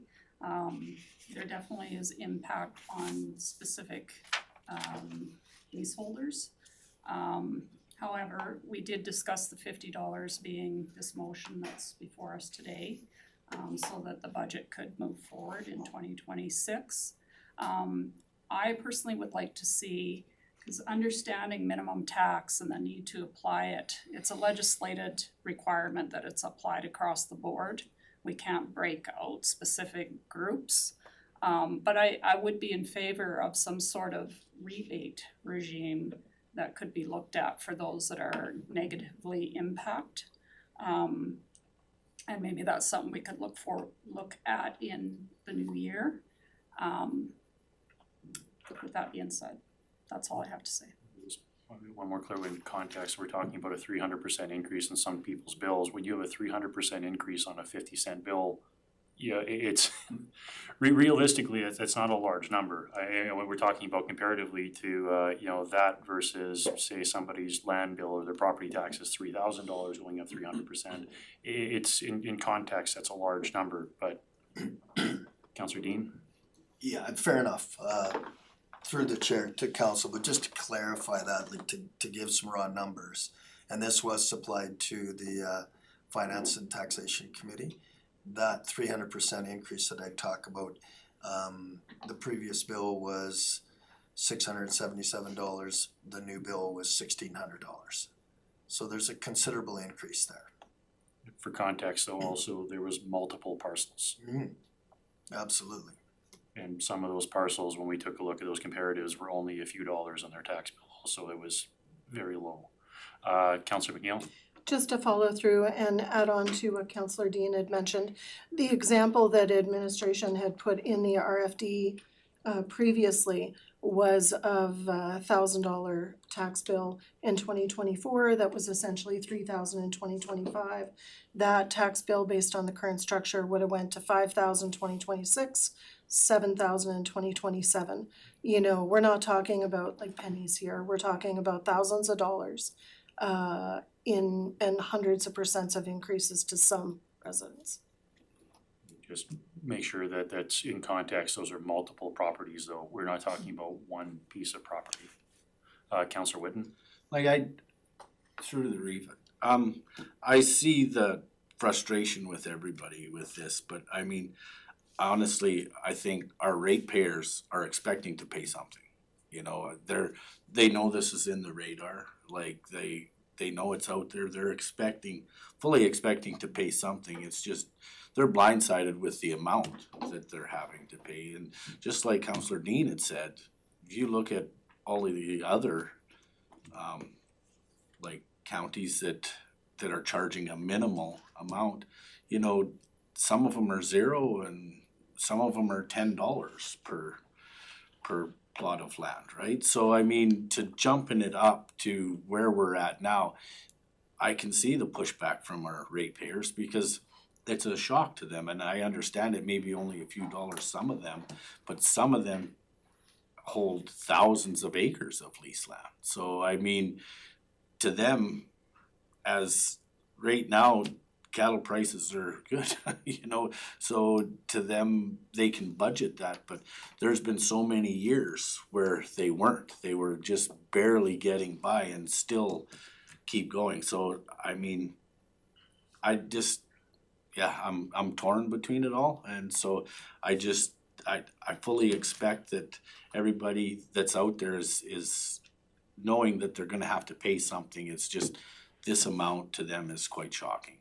Councillor Kuhlken and Councillor Dean. Yeah, I think my final comment is that I accept that, you know, that 50% or that $50 tax was a surprise. You know, because nobody budgeted for that. And I think as a municipality, we don't like to see all of a sudden somebody does something that costs us a lot more money. So that being said, I do believe that there's been an acceptance, like Councillor Whitten has said, that, you know, we need to pay some taxes. And, you know, that first whack out there, well, that's on us. But I don't think we should step back from it. I think what we need to do is we need to move forward. We need to understand that there needs to be a tax. We may not get it right now, but I think if we have a little bit more information based on all of these different things, I can accept that $50 minimum tax for the next cycle. But I really would expect that we really get some numbers, and we really get some understanding of how all of that works before we expand that. Councillor Dean. Through the chair to council and administration, I want to come back to the concept that Councillor St. Martin brought up of a potential rebate. I know that idea was brought from the previous council to the taxation committee as again, there was no motion made, as the Reed pointed out at the previous meeting. But if you review that YouTube video, you'll see that there was general consensus around the table that that was a potential path forward. So Councillor St. Martin is bringing that up again. In the interest of budgeting and moving forward, we're only talking about $27,000 here. This is not a significant amount of money to our budget, but in the interest of moving forward, I could accept the $50 given that we would expect administration to come back with a potential rebate plan that council could consider. Okay, Mr. Ferris? Just a couple points to touch on some of the concerns I've heard of council through the chair. First, I think all of council, when a discussion occurs at a committee level, we have to remember those committees are advisory. Just because there's a motion that says to bring forward an engagement plan, that is not a guarantee, right? It has to come to council, or administration has to make progress on that. So word of advice, if you're willing to hear it, is just keep that in mind, that if something's occurring at a committee, discussions are progressing, but it doesn't necessarily mean that what comes from the committee will be endorsed from the council, even though for GMP, all of council is on that committee. There are instances where those items do come back and it's a different opinion than what the committee has risen. In regards to the other thing, with the engagement plan in particular, while we are working on that, we are probably going to limit it to a component of our budget analysis survey that we do annually. You don't want to open up tax rate discussions with the public in an open forum. It's not good practice, quite honestly.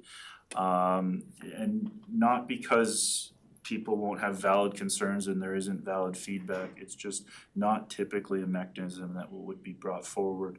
Another thing to concern that I have strongly, and I've seen this happen, is you open that engagement up and you will divide this community. You have people with their acreages that are paying between $15,000 and $4,000, and they find out that their neighbor is paying 6 cents or $50 when their tax rate goes up 2.5% or whatever it ends up going up, and the agricultural community didn't.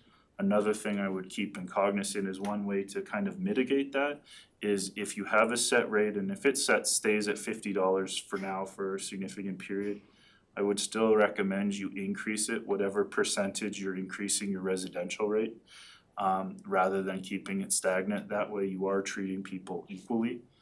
And then recognizing that it is only $27,000, I would caution against the rebate program. It's possible, I think administratively, the costs to maintain and operate would probably be the other half of the minimum tax.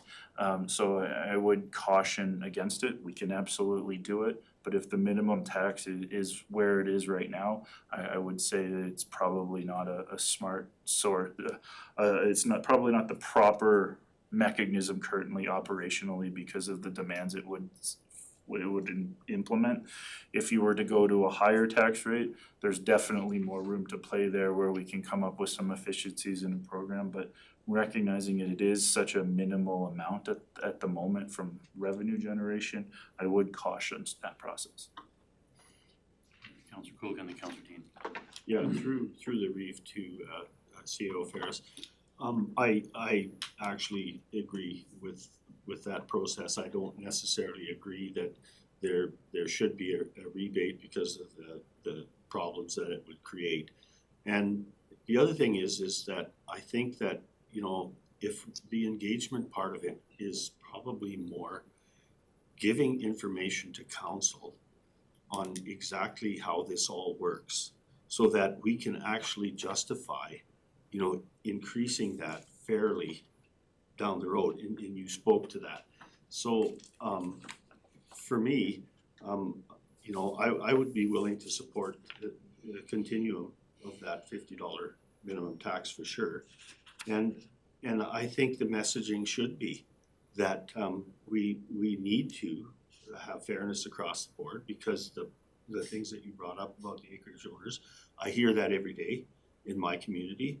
Why are you paying $700? Because you're allowed to take, because you have multiple land holdings, you're allowed to apply that against your residential, and you have a less tax than I do. That's really the position that the province has put us in, with, you know, withholding that. So I don't have a problem with us being unique in figuring this out and then saying to our ratepayers, this is the reason why we're doing it. I don't think we should be asking them. I think we should be telling them. And I think from the conversation that I'm hearing and what CAO Ferris has said, that's the direction that we should be going. Councillor Dean? Thank you. Through the Reeve to council and admin, and we've spent considerable time not only on this topic, but trying to understand the nature of the grazing leases, and I can speak for one member of council that I still don't have a really good grasp on it. But within the RFD, the RFD speaks to, at the current $50 minimum municipal tax, there's approximately 978 properties across the county that would be impacted. Roughly half are grazing lease, and the other half are a mix of agricultural, residential, and other rural properties. So that just throws another piece into this mix that I have no idea about, that I need more information to understand that. So with respect to the, we don't want to create work for administration unnecessarily, but I just think there's a lot of information here that council doesn't understand. And again, to go forward with the $50 tax with the proviso that information could come back going forward to come up with a better plan going forward, I would support that. Thank you. Anybody willing to make a motion? What do we want to say with that? St. Martin? Mr. Reeve, through to council, we may need more than one motion here.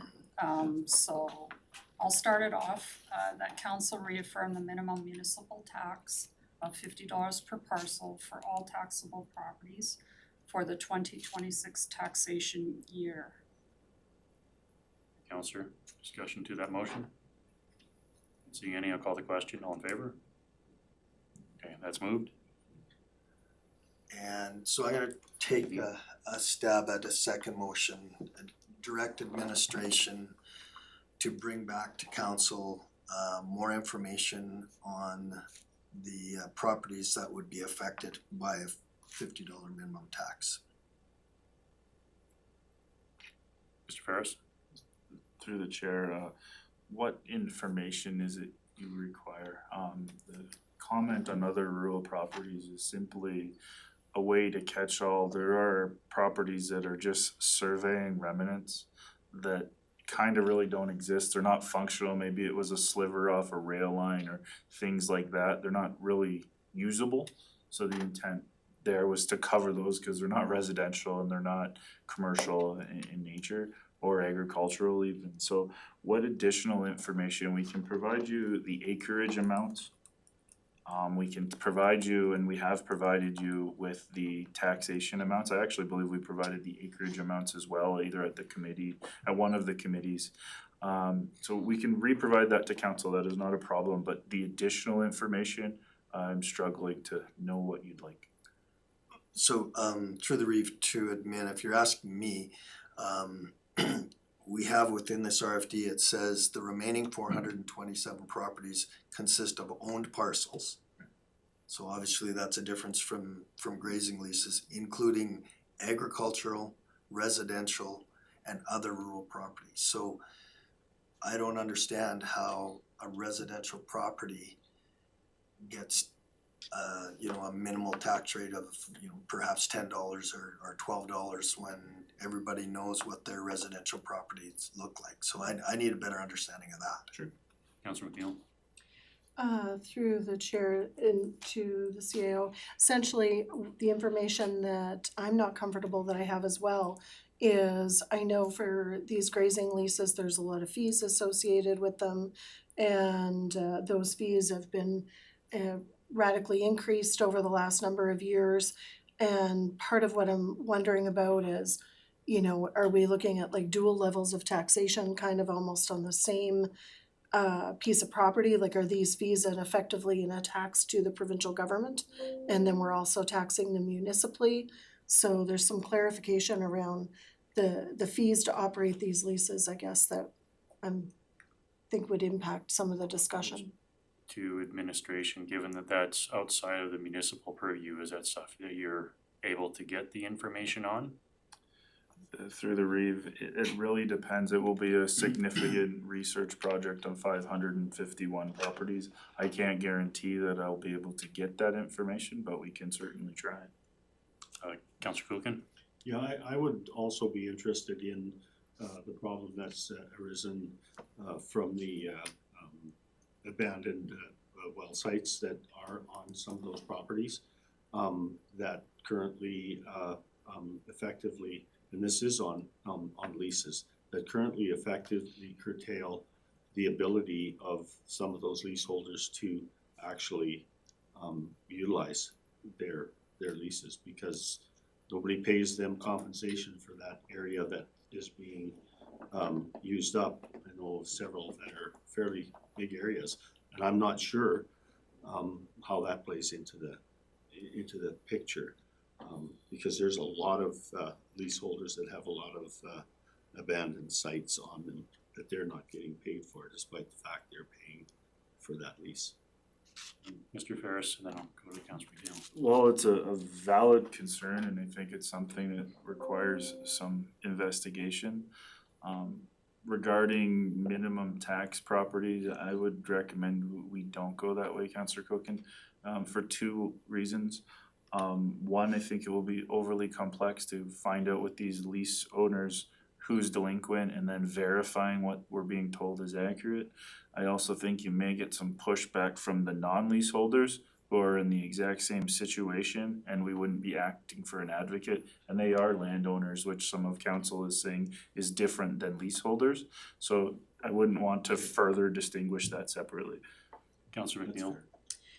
Through the chair to the CAO, I know when I'm mentioned about additional information, I wasn't specifically looking for a research project on 500 and some properties and the administrative burden to which that would be. One example of something that I think might be of value to council would be contacting, and I apologize, I can find it after, but the representative with the Alberta government that looks after the leases in the area. He's at a Barhead, I wanna say Josh or Joel or Joel, okay, thank you. Even, maybe something that could come from him with a high level clarification of what this looks like would be beneficial. Councillor Dean, then Councillor Wright. Yeah, you know what, I think I'll wait until Councillor Wright asks her question. I was just gonna ask our CEO if he had enough information from that motion. Do you have a motion here? So speaking to the motion, looking for information? The only thing that I just wanted to point out through the chair was Councillor McNeil's point on the fees associated with the leased land. I just wanted to point out with people purchasing their properties as well, when you are going to the agricultural properties, you do look at anywhere from like a 20 to even 50% down payment, right? So if we look at it as the large amount of money that's invested into these properties to start versus, an annual fee, that's kind of a way of, I guess, comparing it. Comment to that also, if we're looking at, just because their provincial fees have gone up, interest rates also have gone up for people that own their own properties. So I don't know if it's a fair comparative that, from us, it's a third party entity that yes, their fees to the province have gone up, but people who own as well, their fees when it comes to remortgaging or financing or anything have also gone up to a third parties. I caution that if we're looking at, just because somebody's input costs have gone up because they lease land, there's a lot of input costs that have also gone up because people own property. Councillor Dean, we have a motion here still. Yeah, so speaking to the motion, just want to clarify with the CEO that there's enough information, enough background to explain the intent of that motion. Through the chair, just to make sure that I understood it correctly, we'll incorporate some level of zoning to explain the residential differentials. We'll also explain the fragmentation on weird parcels, for lack of a better word. We'll also provide you divisional maps that show where these properties are, so you can see how it impacts your division. And we will also provide you a high level cost analysis of what the costs are, start to finish, of leasing a fictional parcel or a real parcel within Woodlands County. So you have a concept of the whole process and how much is invested at the start. Works for me. Okay, I take one last one, then I'm gonna call the question. Okay, just a question through the chair to CEO Ferris. I know that improved leases have been gone for public auction and have been sold. And you know, in some ways, those leases, the producers are their own worst enemy because they pay 3 or 4 times more than what the productive value of that property is. Can we get the information? Is there a place that we can get the information of what those properties are selling for? Because then it'll give us a bit more context in exactly what this discussion was about. I don't know if we can, but I know that it's almost as ridiculous amount that they pay for these lease transfers as it is that we pay for ag land, period. So just a thought. I can, through the chair, I can clarify that. We can get a history from the Realtor website on lease properties that have sold. Lease property sale is limited to the improvements. You will see lease properties, depending on the improvements, regularly listed. I can't speak exclusively for Woodlands, but between $70,000 and $300,000, depending on the improvements that they have. Okay, one more and then we gotta move on. Through the Reeve, I do know that since in the last 2 years, the transfer rates have went from, it used to be to transfer from one leaseholder to the purchaser, it used to only be $250. And now it has rose, this just in the last 2 years, it's now anywhere from $2,800 to $3,500 in order just to transfer that lease land to the purchaser's name. So I mean, that's another cost up and above for that purchaser to go and just to transfer that into their name. And that was something that was done in the last 2 years. Okay, so with that, I'll call the question to have this brought back with more information. Any more discussion on Councillor Dean's motion? Not seeing any, call the question, all in favor? Okay, that's moved. 11B2 2026 interim operating and capital budget 5-year capital plan. At a high level, with the capital budget, I am confident that we are where we need to be. With the quotation for the wildland interface unit that we had to repair the engine, I'm much more comfortable budgeting 27,000 rather than the full 220,000 and replacing the engine and getting a couple more gears out of it, with the idea that we replace it further down the line in 2029. So we got that quote in the morning of that meeting. It wasn't in your package. Since reviewing it, I'm comfortable if we make that change. In discussions with the amount on our master loan agreement, the numbers are approximately $500,000 to $900,000 cost savings with the paving projects that we will be able to bring into the budget. But we're going to need the first quarter of 2026 just to finalize the exact number. But that overall will have a net reduction to the budget. Based on the discussions, we were particularly with the staffing inquiry, we went back, tried to find some money. We've removed 3 items. The Hamlet of Goose Lake area structure plan.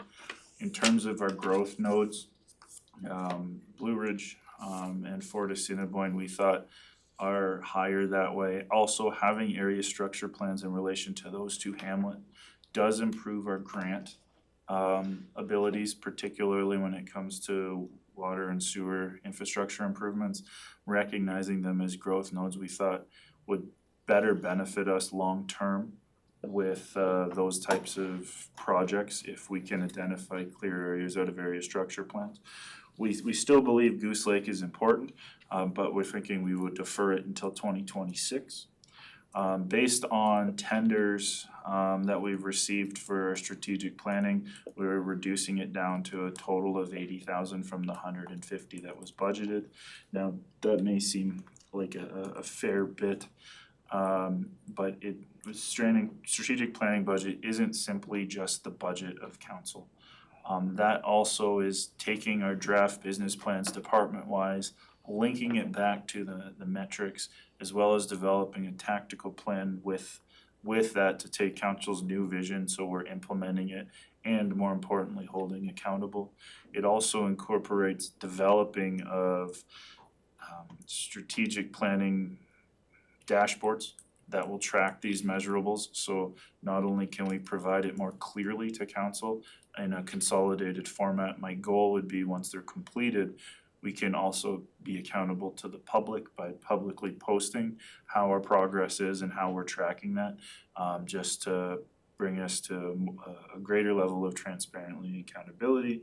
We've also reduced $14,000 in the Fort Assiniboine training budget. That was in particular to improvements planned for the fire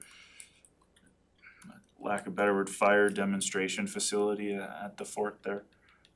They also have a society that has money that is also maybe getting more from the county depending on the outcomes of a further agenda item as well. My thought process is that society has helped fund that training ground in the past as well. Asking for a further request from that society may be the better option. So I have removed it with the hope that potentially that society could actually step up, but without any formal discussions or guarantees. With those reductions, it's about $194,000. We did re-include the one additional conference for the EDOs, for the EDO, the ECDev committee, sorry. And so that now all committee members can attend at least one conference. We had reduced it to 3 because the proposal at the time from administration was to reduce the number of public board members, and that got missed. Thanks to Councillor McNeil, we flagged that, and it is now eligible that all board members can go to one conference a year. Overall, in relation to the discussion on the supplemental grant staff, there is a supplemental document there. We've reviewed all the options, and the findings that we concluded on when it came to whether you go a full-time that is half grant and half community services, or you do 2 half-time positions, or you do 2 full-time positions, was we have a lot of really great capacity in-house, but one thing that seems to have gotten overlooked historically is community services as a whole. A great example was last week, I believe, maybe the week before, they had 3 council committee meetings in one day. For council, we're sorry. For administration, we're sorry. But having that administrative support organizationally within community services, when I built this business case for the grant position, I am very concerned that council will not be happy with the output administratively of a grant person just yet. Not only is it a year or 2 to build that understanding of the interworkings of our organization and the grants that are available or how they are eligible, I don't think in the next year we would be at a position where that person would be providing the dollar value that we think they should just yet. But where it was clear was added support in ECDev the preferences of council strategically to have cross-training and organizational support. If we have a person and a half in community services, not only are we strengthening ECDev because there's now a person and a half to provide that support, they can also fluctuate between the other mechanisms within community services, which I think will make our organization stronger because we will have multiple people now with cross-training abilities in both functions. That also will free up time for our ECDev officer. It will let people focus on ECDev initiatives, but also not drop the issues of community services. So I am grateful for that motion that occurred there at the last meeting. But I'm of the opinion that a half-time community services administrative support would be the option that addresses the concerns of council, but also addresses some of the staffing components that we're seeing, rather than a shared position. Councillor Dean? Through the Reeve Two administration, I appreciated how this RFD was put forth. The supplemental analysis really does a good job to give me an understanding of that cross department strength that you speak to, and it makes sense. I have a couple of clarifying questions within capital. One relates to the loan. So the costs that the freed up money, if you will. Am I correct in assuming that effectively what we would do is use that freed up money to make payments? Through the Reeve, the goal, I believe, would be to use that remaining funds not for payments, but for the scope of the slide. Because that loan was based on that road, east and west, Yeah. that is a segment of that road. Okay. Our argument and discussions with the province has been because it's that road, we can use it, and that project alone is just over $2 million. So it would reduce that cost. We've already committed to pay the principals and we know we can afford that, so we're just gonna continue as normal. That money would be used to reduce the cost of the slide. Thanks for the clarification. Mr. Orwell can speak. Sorry, through the CEO to Councillor Dean, the only reason why we did put the master agreement there is to show you exactly what needs to happen if such a case comes up. So in this case, we have freed some money, roughly whatever the amount is. If we didn't request, or let's say it was not the same project, in this case, it's just a coincidence that it was the same project, West East Mountain Road. So we can apply as the CEO has explained, but if we did not have that, then we would follow the loan agreement whereby we make those payments. Gotcha. So we did send, as Mr. CEO said, to the province, and that was the feedback we got. We had to get some legal opinion as well. Okay, and option 3 was to make a special appeal for a different consideration. Correct. Okay, thank you for that clarification. The second question I had relates to the $200,000 that has been allocated to the generator, the emergency generator.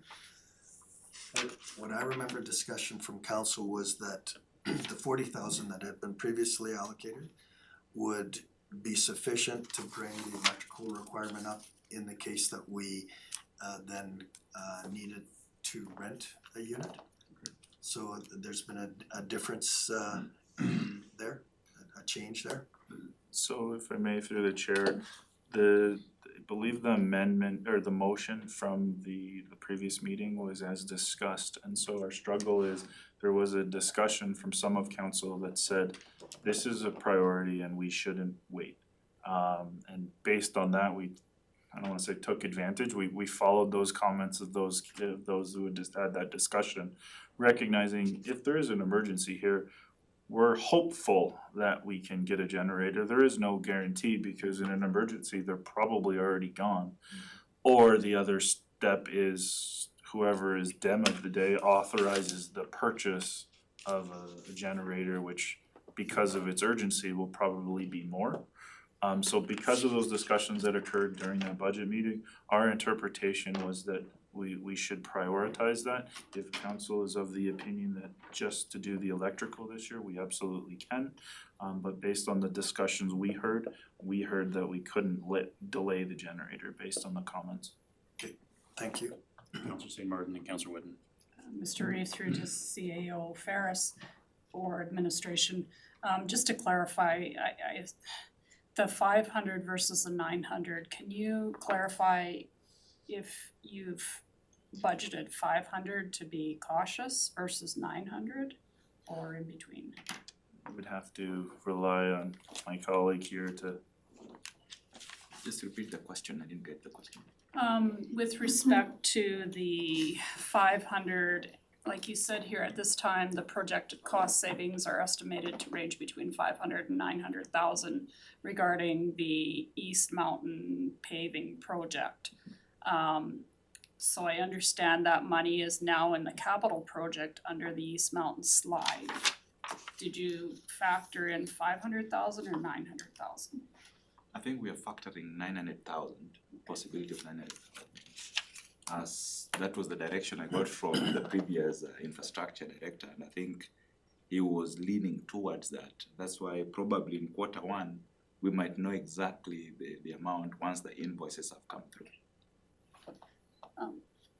Mr. Reeve through to administration, so when I read this RFD, there may be further opportunity in the new year to allocate more funding to capital or operations. Correct. Based on overages or underages of 2025 projects. Through the Reeve, or through the chair, sorry.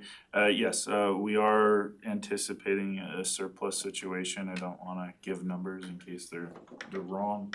But there will be further revenue to anticipate to reduce the overall costs. That however you want to allocate them is up for discussion for sure.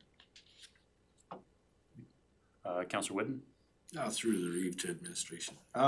So for that 200,000 for the generator, during our discussions with that, I thought that it was brought up with cost sharing with town of Whitecourt. I thought that that was brought up, and Through the chair, Councillor Whitten, yes, there were discussions on potentially doing a cost sharing or having us as the emergency headquarters in the event the town facilities is unavailable. Those discussions have not occurred as of yet, simply because we don't know if it's a project where we're just doing some electrical work yet, or if we're buying it. If we have a greater clarity on that, I will be happy to reach out to Peter at the town and see what their thoughts are. thank you. Anything else from council? Councillor Neal. Through the chair to the CAO, just wanted to go through, I guess, a few items. And starting with, so in regards to the wildland unit, and I guess then through to council, when I first saw this was at the taxation committee meeting, and when I had first saw it, you know, I looked at it and was like, that didn't make sense to me. So, and then I dug a little bit deeper on it, and at the time, so in infrastructure, Director Jeff's report, what he had talked about, he mentioned a few things. One was the safety of the issue of the unit, that there was concern that, and I don't recall correctly if it was underweight or underpowered or something, that the engine had already been replaced twice, and that part of, there could be a cost recovery function for this unit, that it could be billed out through Alberta Environment, I guess, for some of the calls that it would go on. That was, so it really, the conversation and context around that unit at that time definitely had changed my opinion, which was why I had supported it being brought back.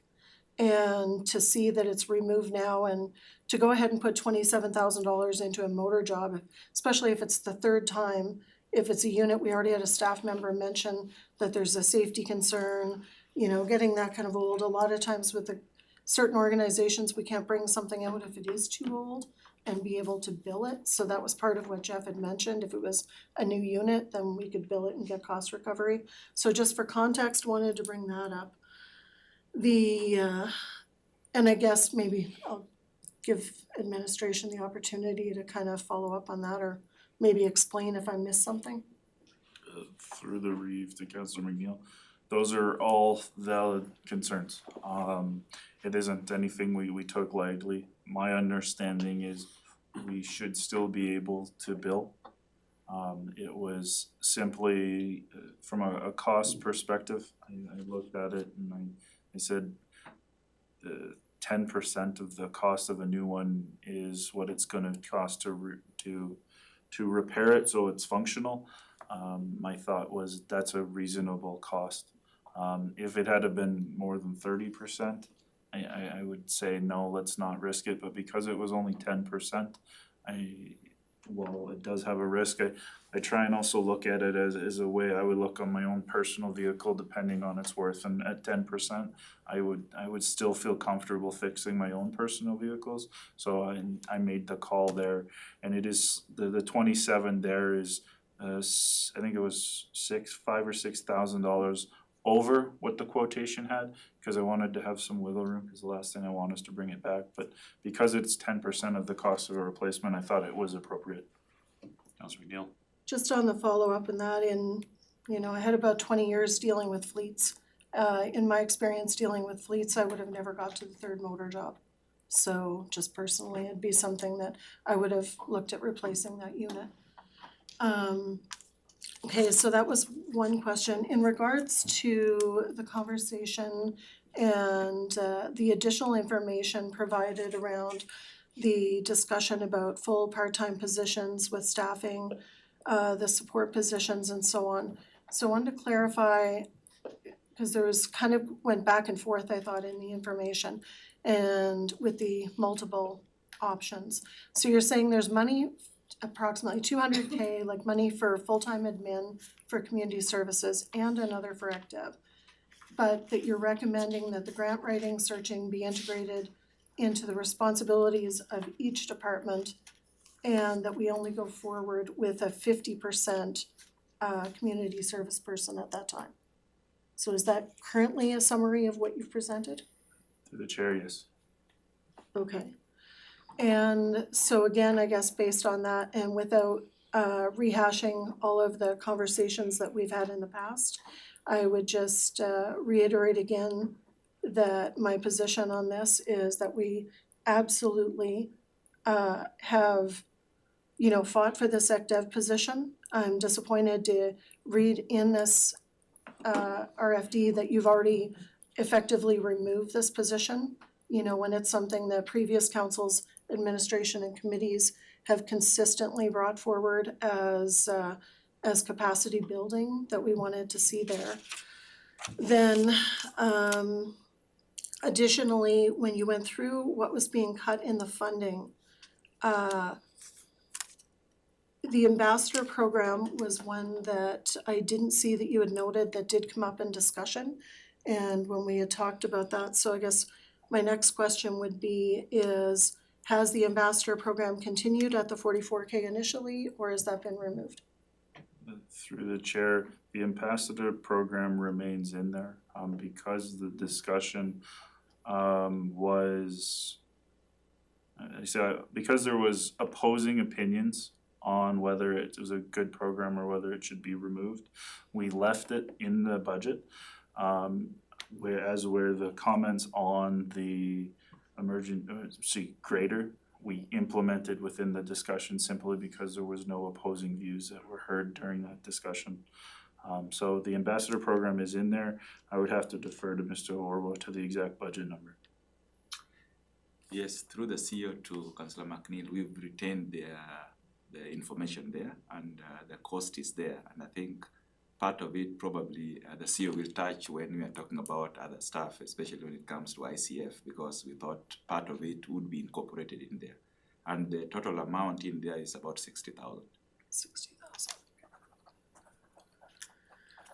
Okay, and then through the chair, the other things that I noted here, of course, that I definitely have some concerns about, and through to the CAO, you had mentioned, for example, you had brought up the fund, that there was gonna be potential funds transferred with the fire department and cutting the training budget by 14K. And so there was a couple of items. It was cutting the training budget by 14K, but it was my understanding, for one, that this training grounds is used by all fire departments. And then the other understanding that I had is that there was a donation made, of course, like from Camp Creek Society, and we're dealing with a firefighter society.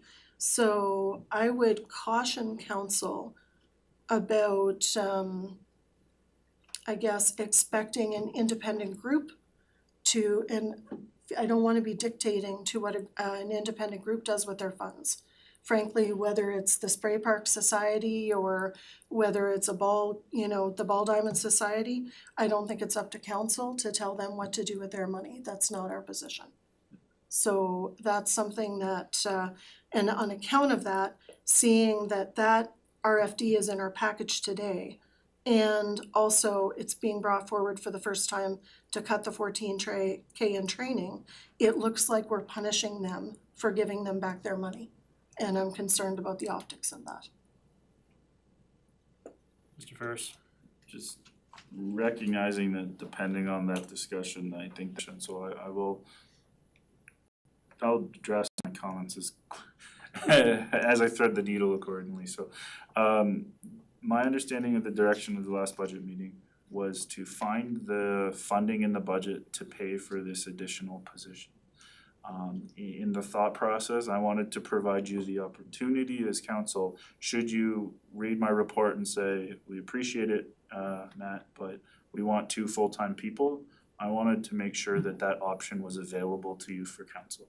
So if you were to reincorporate the Fort Assiniboine training facility within the budget, our budget could handle it, plus the recommendation, or even having a full-time position based on the already other savings there as well. So that was the justification for that. In my discussions with people, I have been advised that that society in the past has provided funding for the fire facility. By no means am I making an assumption or entitlement to that they use that money for that. But the fact that historically that society has provided funds to it, I thought it was a safe area to remove from the budget, recognizing that in the past some societies have stepped up. I've had no formal discussion saying, hey, can you?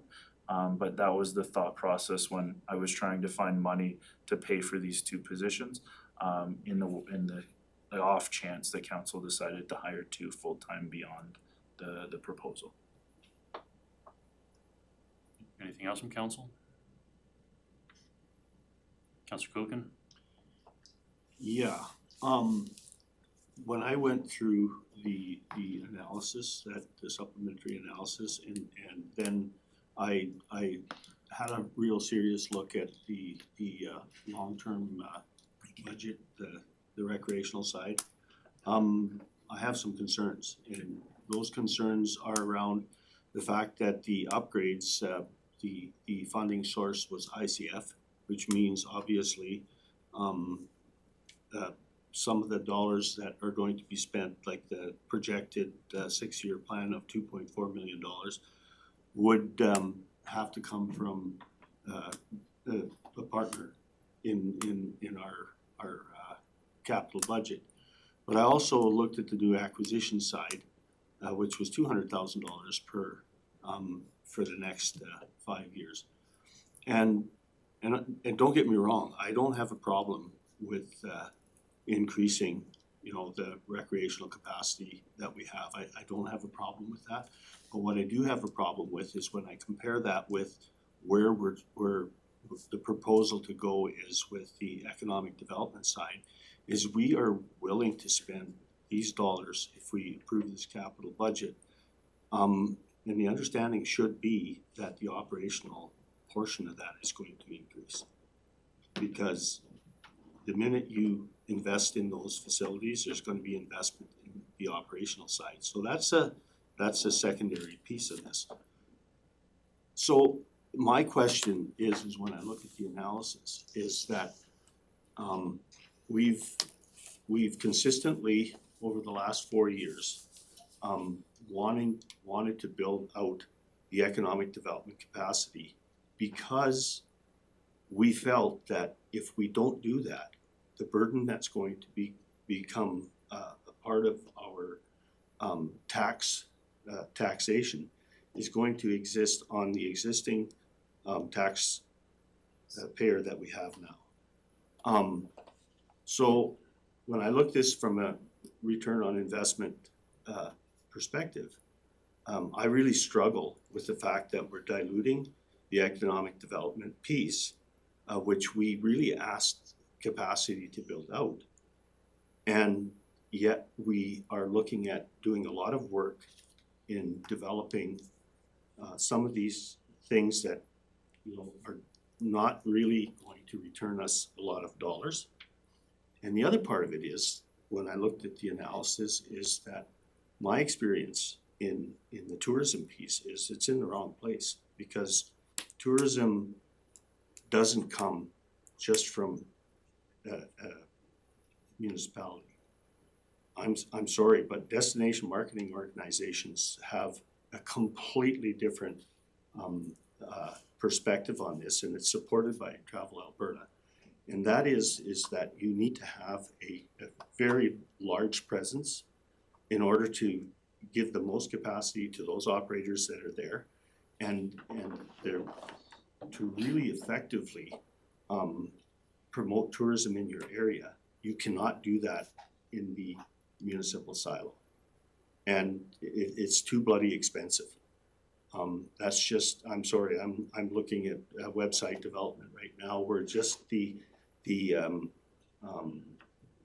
running of that website is in excess of, you know, close to $100,000 a year.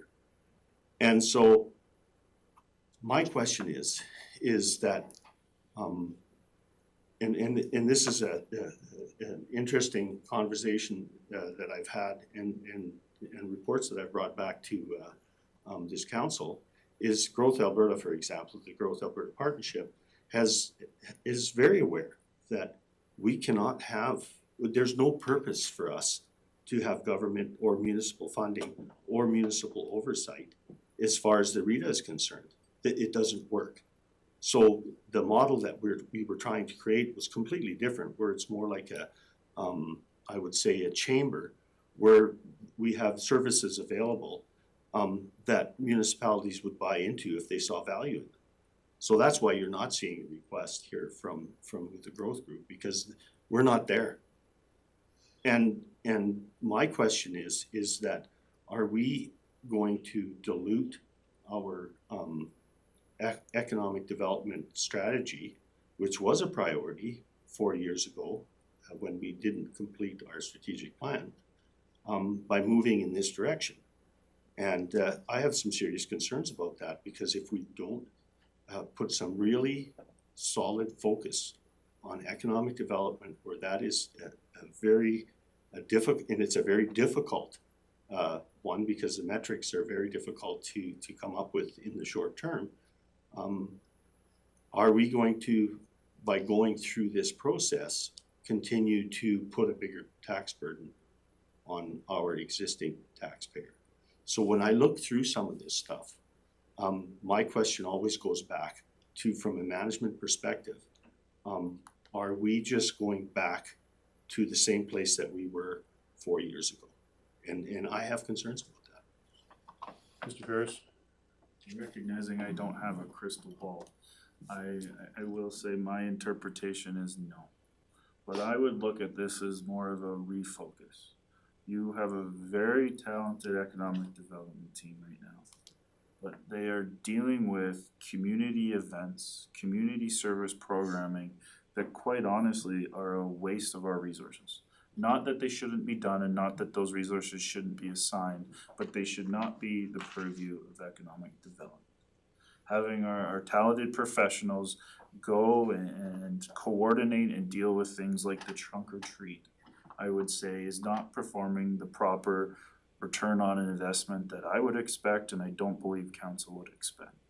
The goal here of refocusing is just that. We have tourism budget within here as well to help that.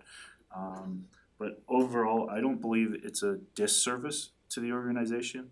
I think this proposal before you with the 1.5 admins within the community service realm as a whole provides actually increased resources. It provides backup training. It provides the ability to have cross training as well. If council is in disagreement with what I'm proposing, with the budget cuts I provided you, it would provide a full-time employee administrative support for community services, along with a full-time community economic development person, recognizing that if you wanted to keep that, the budget would allow it. But quite honestly, short answer is no, I don't think it does. As for the land acquisition comments, I completely understand. I have a council motion that says we have to be prepared to potentially acquire land. Yes, we can go through reserves. My preference is our reserves are for rainy days and emergencies and large capital projects. And because we know that this is there, initially it was there as a full $1 million price tag. But we thought, hey, well, let's plan for it. We don't know when the person might be willing to sell. So let's plan and make sure we do have the money over a phased approach. As for the comments you had regarding recreational services upgrades, throughout our financial recovery, I will say I don't want to say neglected, but we reduced our level of service within our rec facilities significantly. We also had no capital plans in relation to how we upgrade them, what we maintain them, and my personal interpretation is we were kind of laissez-faire about it in the overall capital budget. As we indicated during the community services quarterly report, we are just finishing up our capital life cycle plans or 20-year plans for our rec facilities. That will give us that continuity and that consistency. I was advised by the consultant that they're anticipating $400,000 recommendation for this year. By no means is that a guarantee for next year once we see those 20-year plans. We're just earmarking it there to say, hey, rec is coming up to a new level of service. What I will also say is that of our 10 recreational facilities, 5 of them are covered within our ICF. Within that ICF structure, it is based on it's currently based on a population ratio, and the town has a portion of that based on their ratio. It's approximately 78% depending on the population numbers you use.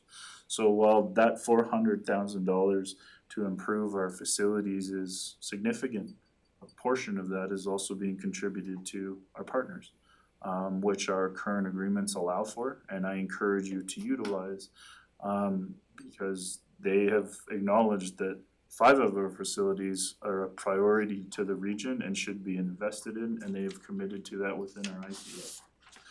So yes, those services will increase the operational costs, but I think the other factor to keep in mind is those operational costs are then also covered by the ICF for the portions of the 50% of our facilities which are also covered within the ICF as well. I hear your concerns. If the concerns though of council are that we really need a full-time administration person for economic development, I'm happy to entertain it. That said, I think the 1.5 administration persons within community service as a whole is sufficient. But if you think it needs to be 2 people so one person can help administratively focus economic development more, we're happy to entertain that. We've provided you budget cuts that would accept that change.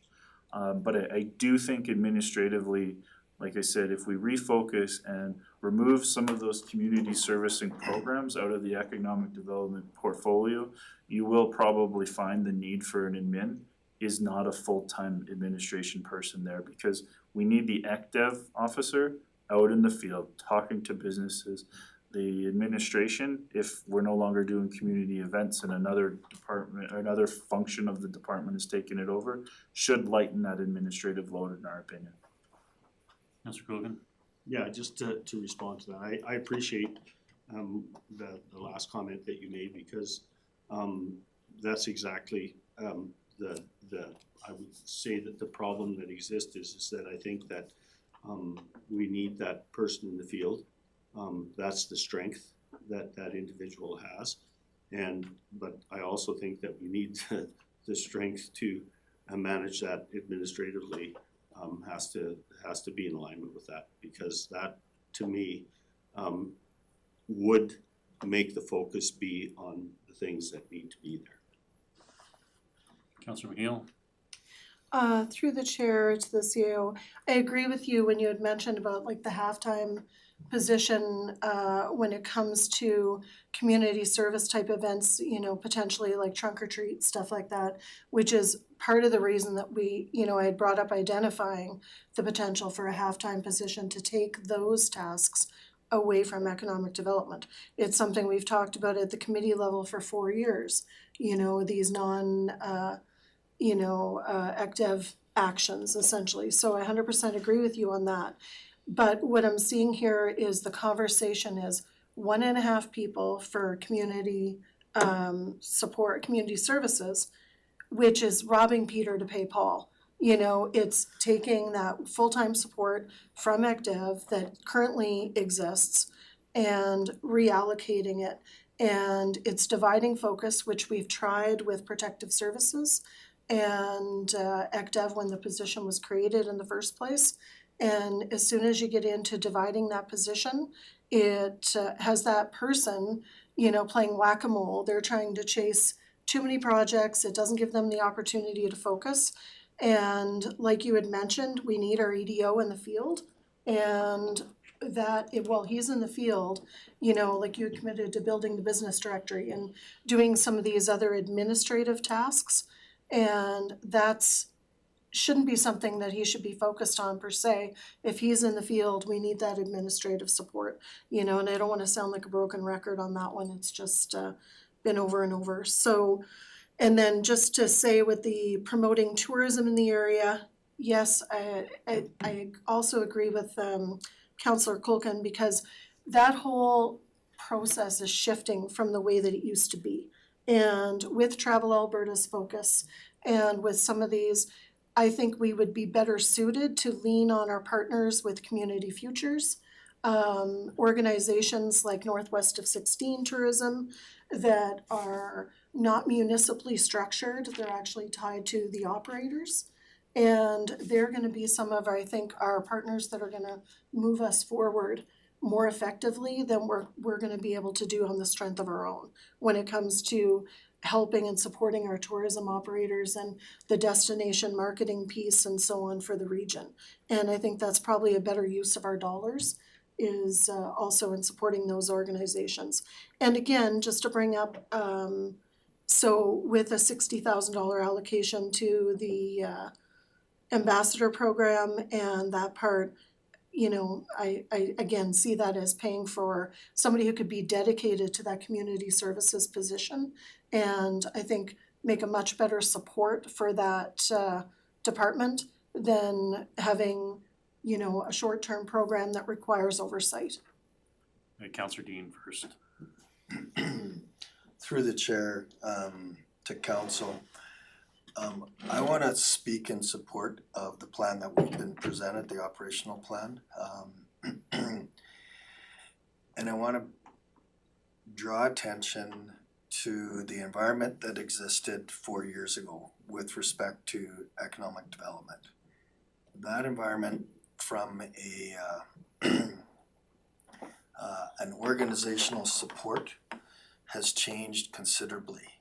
Our EDO now has a support director that has a background in the in economic development, and our CAO has tasked all of the departments with business plans, which, you know, should lead to better execution of the strategic goals.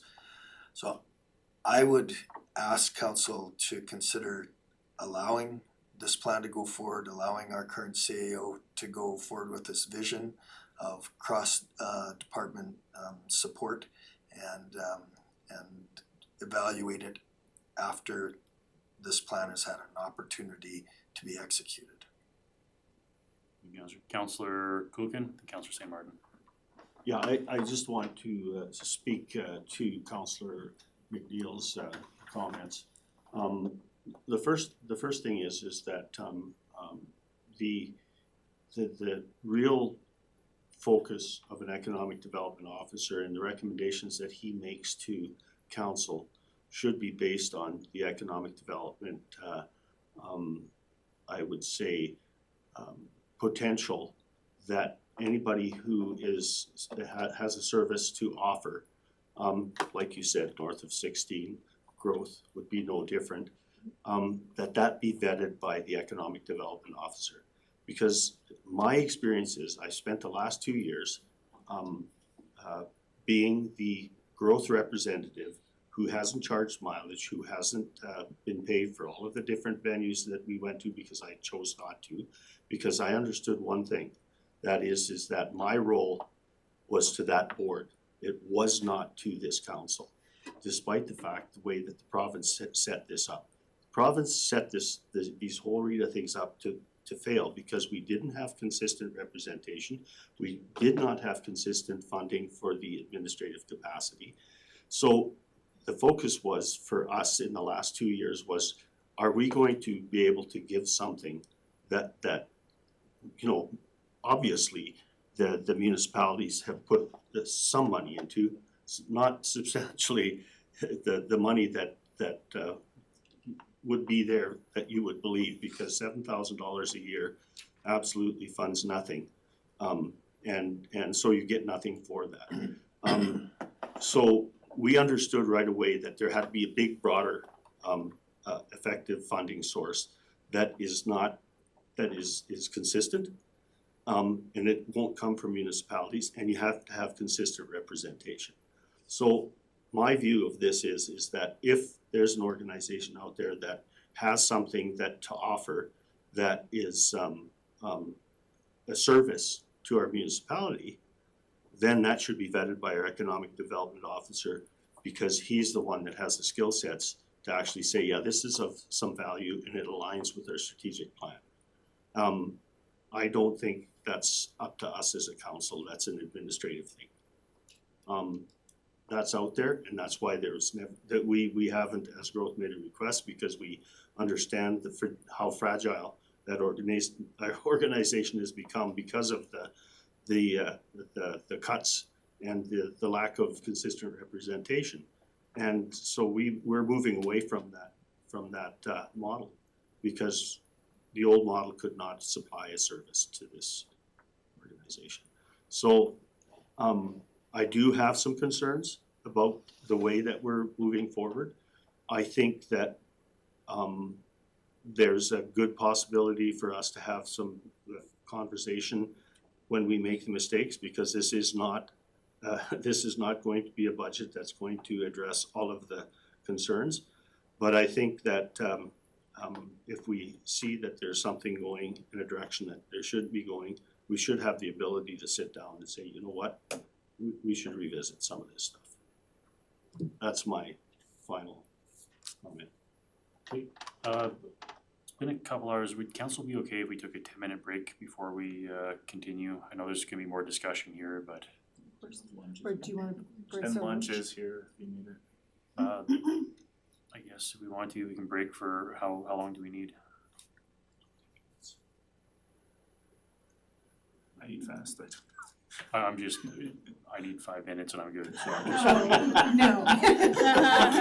Quick. Half an hour, 20 minutes. 20 minutes? Okay, be back at 10 to. You need a motion or no?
Okay, we're up, back from a recess here, we'll start Councillor Saint Martin and then Councillor McNeil.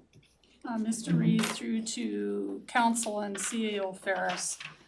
I try to be solution-based, so my mind goes to, is there any value in, I know there's 1.5 position in the budget currently. And that the allocation is 0.5 to economic development and 1 full-time to community services. What if that allocation as a compromise was 0.75 to each? Mr. Ferris. Through the chair, yes, definitely would work. I think the one thing I wanna stress to council is our goal is to have a lot of cross-training within all our departments, so no one person is alone in their work. So while it is a half-time, by no means is that a guarantee that it would be that little. It could be some weeks it's 80 or 90%. The 75% split between the two would work. The alternative too is with the budget savings that we've provided, recognizing 2 positions, if council had wanted to go that way, you could, within the budget, without implicating it significantly, would be just make it a full-time community service administration. The way I would still see it from a cross-training perspective is we would have 2 admins in community services, providing the support of, I believe, 4 council committees, plus the economic development support.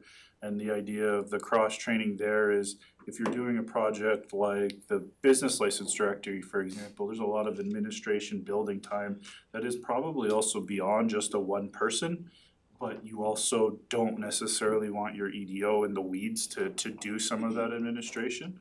So I do think, because of the budget allowances that we've been able to find in the idea that council might want 2 positions, going to that 1 additional full-time and then just having 2 administrative positions in community services providing joint support would let us upgrade our level of support to EDO, but also community services with that one body. Mr. Reed, my other questions are on a different topic. Should I bring them up here? Okay. I just had a question through to CAO Ferris. Is it still the 5% in the operating budget for tax revenues? It's implicated in the RFD is 5%. Okay, thank you. Also, is there a compromise here with the wildland fire unit? Have we thought about maybe replacing the truck this year and the pumper next year? Through the chair to Councillor St. Martin, we have had those discussions, but unfortunately with Jeff not being here to advocate the best from an infrastructure point of view, we could make that change. I would probably like Sheldon in the room also to provide some feedback, unless Joan, if he's right there, sure, if it would. Just to speak to Sheldon, he can speak to operational needs a little bit better than I can for fire. And Mr. Reeve, the other question I had was consideration to move the rec building into 2016. Thinking about this 2026, thinking about that cost share with the town. I guess the direct impact to the county would be about 32,500, and maybe that could be transferred from the rec reserve. Yeah, if, just to be clear though, through the chair, for which rec project are we talking? This is upgrading the current cold storage building. Okay. Which number is that? 130,000, I believe. My personal opinion is we did reincorporate the rec cold storage in here, just based on some discussions. I think the better bet, quite honestly, is if we were to budget $20,000 to $30,000 within for the rec facility. Because it's a cold storage building, I think there's a great potential there for grants and green fitting that building. But we need the baseline data. I would argue that the $30,000 to do an analysis of that building on how to make it energy efficient would more than pay for the renovations that we would need in 2027 or 2028. That would be my preferred mechanism to go. We've incorporated that just because there were some discussions from council that we should do it sooner based on concerns that occurred at the rec committee, I believe it was. So I think that would be the ideal alternative, is reducing that and allowing for that study to occur. And then subsequent to that, in relation to switching the wildland unit to the pumper, we have Sheldon here who can speak to operationally which one is more needed. Mr. Shep, how are you this afternoon? Great, yourself? Not so bad. Excellent. Sorry, there was a question regarding trucks. Mr. Reeves, through to CEO Ferris to administration. I had asked the question if we had thought about replacing the truck in 2026 and using the existing pumper and then replacing the pumper a year later or so. Through the chair to councillor, can you clarify which truck, because you're saying pumper, Or engine, or are there different types of fire trucks and apparatus that Mr. Reeves, sorry for that. The wildland fire unit? correct at Fort Assiniboine? Yeah. Okay, we're on the same unit here. So currently the truck that sits up there is a 2500 Ram Dodge. It doesn't carry any water at all, period. It carries tools, it carries personnel. It's had the engine in that truck replaced, I believe twice now. Because it's just end of life is on engines, on truck engines, depending on how often they get used and mileage depends, right? So currently they as in Station 2 members try to use the truck to pull a very large enclosed bioland trailer that hauls a side-by-side as well. In the back and in the front of that trailer is also a command center, if our CMP needed or we needed for on scene for documentation and keeping people safe and warm. So there is a major safety concern currently with the truck that's up there, because as you see other units that are on the highway, and when the back end of the truck is hitting the ground because the trailer's too heavy, it doesn't work, right? Again, that truck is not suitable for wildland firefighting at all. It's a pickup truck, that's what it is. Question for you, if I can, again, Mr. Shep, I'm not familiar with the truck. You said it's a Ram 2500? Correct. Gas, diesel? I drove for a bit because a new engine needed to be broken in and I put gas in it. Okay. That's why it's smoking. So Yeah, gas in it, yeah. when we're talking about a replacement, are we talking a dually then? If we're looking We're at that kind talking of weight? type 5, so I sent some information on a type 5 unit, I believe, to administration on what a type 5 unit could look like. It's a larger unit, it could be a dually in the back, it would haul water for sure. In a wildland season, because we're in the forest protection area, and right now too, there's been several calls lately of big wildfires that are getting out of control, but they're not. But because we're in the FPA, 911 is the first call, anywhere you go, right? 911 is the first call. So this truck, as a type 5, would be our first response unit out the door. It would haul up to 5 people, personnel in it, along with tools and water. It would have a quick release or a quick release nozzle on it on the front, and I'm trying to remember the name now. A hose and nozzle on the back. There's a certain name for it. I can't think of it right now, but it would be out the door, quick response, quick hit on the fire to knock it down so it wouldn't spread further into the woods, the forest, or people's homes. Thank you. Councilor St. Martin, do you have any more follow-ups on that? Mr. Reeves, through to administration. I'm sorry for that. I was familiar with a unit that had a pump in the back of it. Oh, yeah. So thank you for that clarification. Councillor McNeil? On this one, through the rave, to Mr. Shep, that I just had a clarification question I had asked earlier, just about the ability to bill that unit out. And so to clarify, earlier it was mentioned, the infrastructure manager mentioned that we might be able to bill that unit out with a new unit, but that we couldn't with the other one, and I still wasn't clear. Do you have more to add on that? Through the chair to councillor, can you elaborate on bill? Sorry, what I mean is that if it responded to an emergency, Oh, bill, bill, sorry.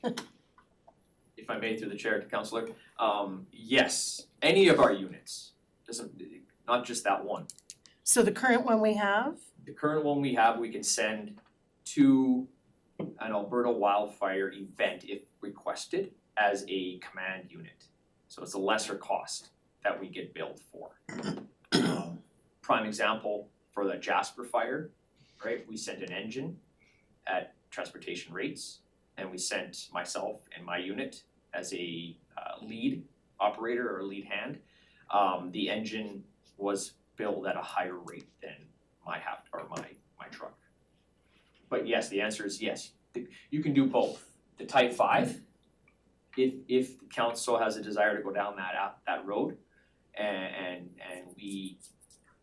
we send it out to Alberta wildfire events, the cost of us billing is higher than a $2,500 dram, because it's a specialized unit, it's a Type 5 unit, which in Alberta wildfire documentation, it says right in their documentation what each unit would have on it, so they know exactly what they get. thank you. Anything else while Mr. Shep's here? Councillor Whitten? Through the reeve, to administrative staff, so this vehicle obviously is just a 3/4 ton pickup truck. Yeah, 4-wheel drive, obviously. So, I mean, the unit that you're looking for the 220 is probably like it would be classed as like a 3-ton or something like that? If I may, through the chair to councillor, it would be classed as an F-550. F-550, okay, yeah. Does that make more? Yeah, no, that makes way more sense, so, I There mean, we are. yeah, Thank you. yeah, like, okay, that makes way more sense, just, is there anything in our fleet that matches something like that needs to be replaced as a county vehicle already that we can take from our side to replace and give that one that's gonna be comparable, or? Yes. Through the chair to councillor. This county currently has a truck very similar to what you see on the screen. The truck I'm talking about is sitting in Anselmo. And I believe, and maybe some of the councillors might know about this unit, I'm not too sure, but I believe the backstory to this truck is it used to be owned by the town of Whitecourt. It was sitting at the airport. It has a pump in the back. The pump is shot. It's no good. The seals are gone. Anselmo uses this truck only as a transportation unit for members to go to scene and back. But we don't use it for any firefighting purposes in regards to hauling water, because the pump, we'd have to replace the entire skid pump inside that truck. It's old. I believe it's in its early 20, like 20, 21, 22 age. So it's old. It's aged out. Would I suggest putting money into that truck? I would not, because it would need a lot of work. But to answer your question, we do. If the council has appetite to put a lot of money into a current unit, that would need a lot of work. I can just follow, so you're saying it's like a 4-year-old unit?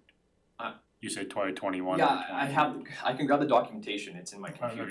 I just, for the volume of calls, I don't know of a 4-year-old unit. No, can I grab the exact? Sure. I just, say if it's a 4-year-old unit, it might be worth putting some money on. 21 years. Yeah. Now, if it's a 21-year-old unit, that might be a different story.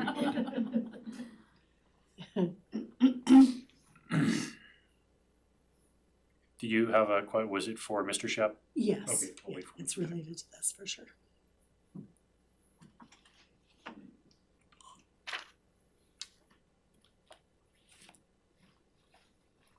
Yeah, I apologize, Sheldon, for putting you on the spot there. It's Quite all right, I need to pull up the document.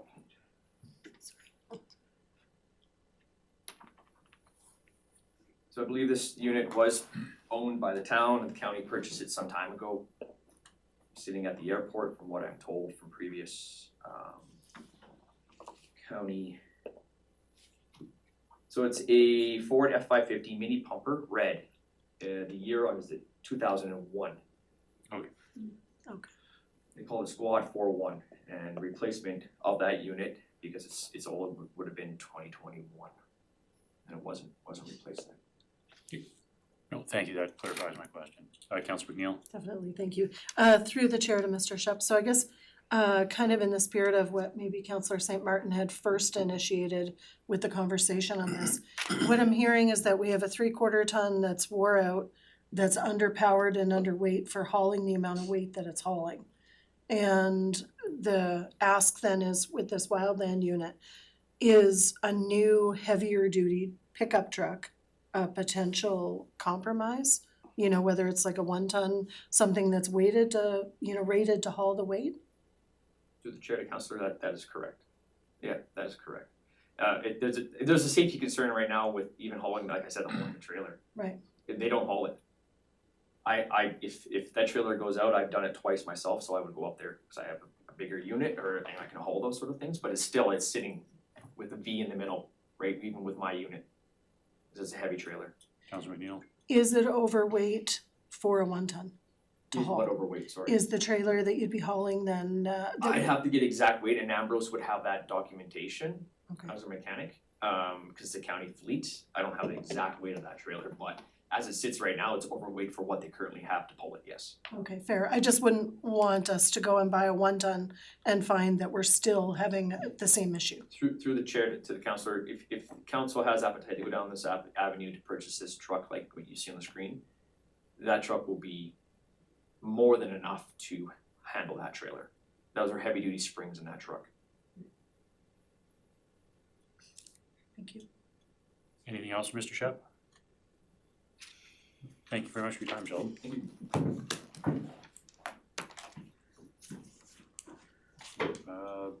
I do have, I guess, a question for CAO Ferris in regards to the fire training. I don't know if I completely agree with reducing the funding. I know you said that we can bring the funding level back and it would be captured within what we currently have there, but just personally, I know we have a number of members, and we do have newer members coming up in some of the halls. I think that our training budget, especially trying to get some of the newer members up to speed, we're gonna end up going through maybe a little bit more than we're anticipating if we're reducing that number. Councilor McNeil?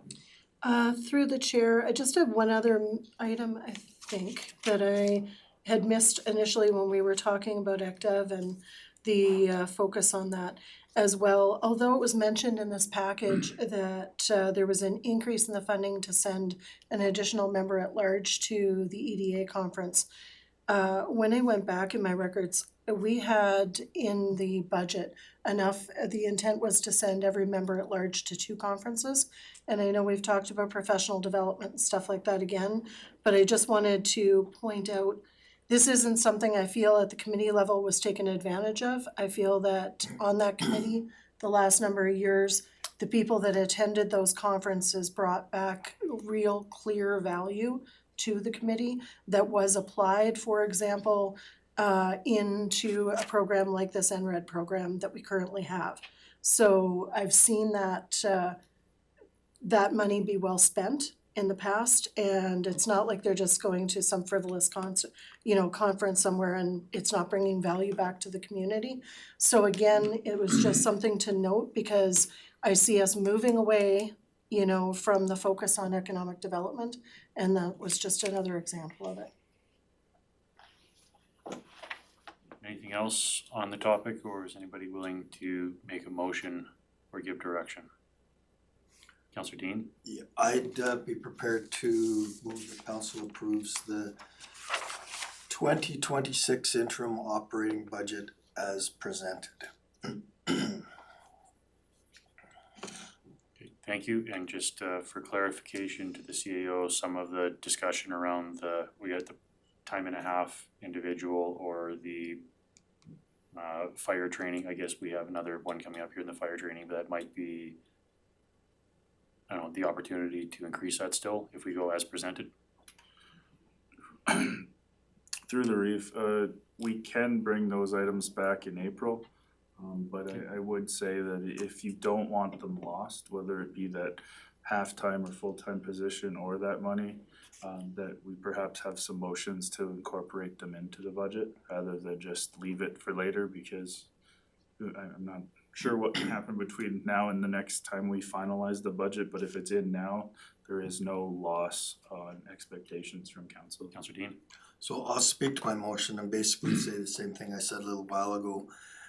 I really believe that council needs to give CEO and the administration the opportunity to advance the strategy that they presented. I think they've made a good constructive case for it, and I support the budget as presented. Okay, thank you. Any other discussion to the motion? Councilor McNeil? Just speaking to the motion and also noting the Reeves comments as well about the fire training and capturing some of those items here. And that, you know, whether it be the two full-time positions or 1.5 time position, I am not prepared to support this motion as Thank you. presented. Speaking to the motion? Yeah, speaking to the motion, with what CAO Ferris just said, I said I would definitely support that if that was included in the motion. I would have a difficulty supporting it if it wasn't. Okay, any other discussion to the motion? Not seeing any. I'll call- Just one more thing,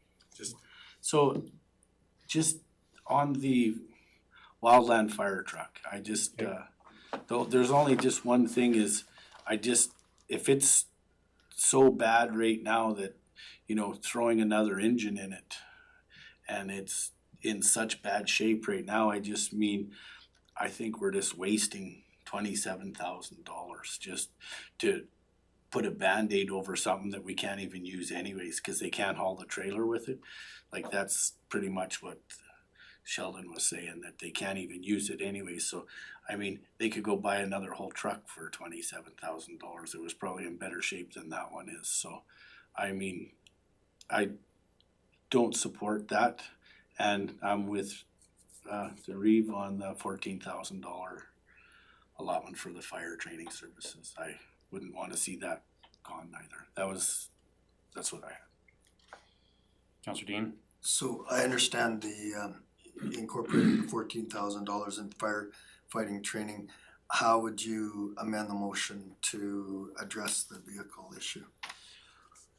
Well, I just think that we have to spend a couple minutes going over this to not put a new engine in something that's just gonna fail again. If we've already put 2 new engines in it, I just think we're putting a Band-Aid over something that's just gonna fail right away again. So I mean, if it means buying something that's used, a dually 1 ton or something that can possibly take over the load for, you know, 1/3 of the price and visit it in, you know, 2028 or whatever, just something to hold us over.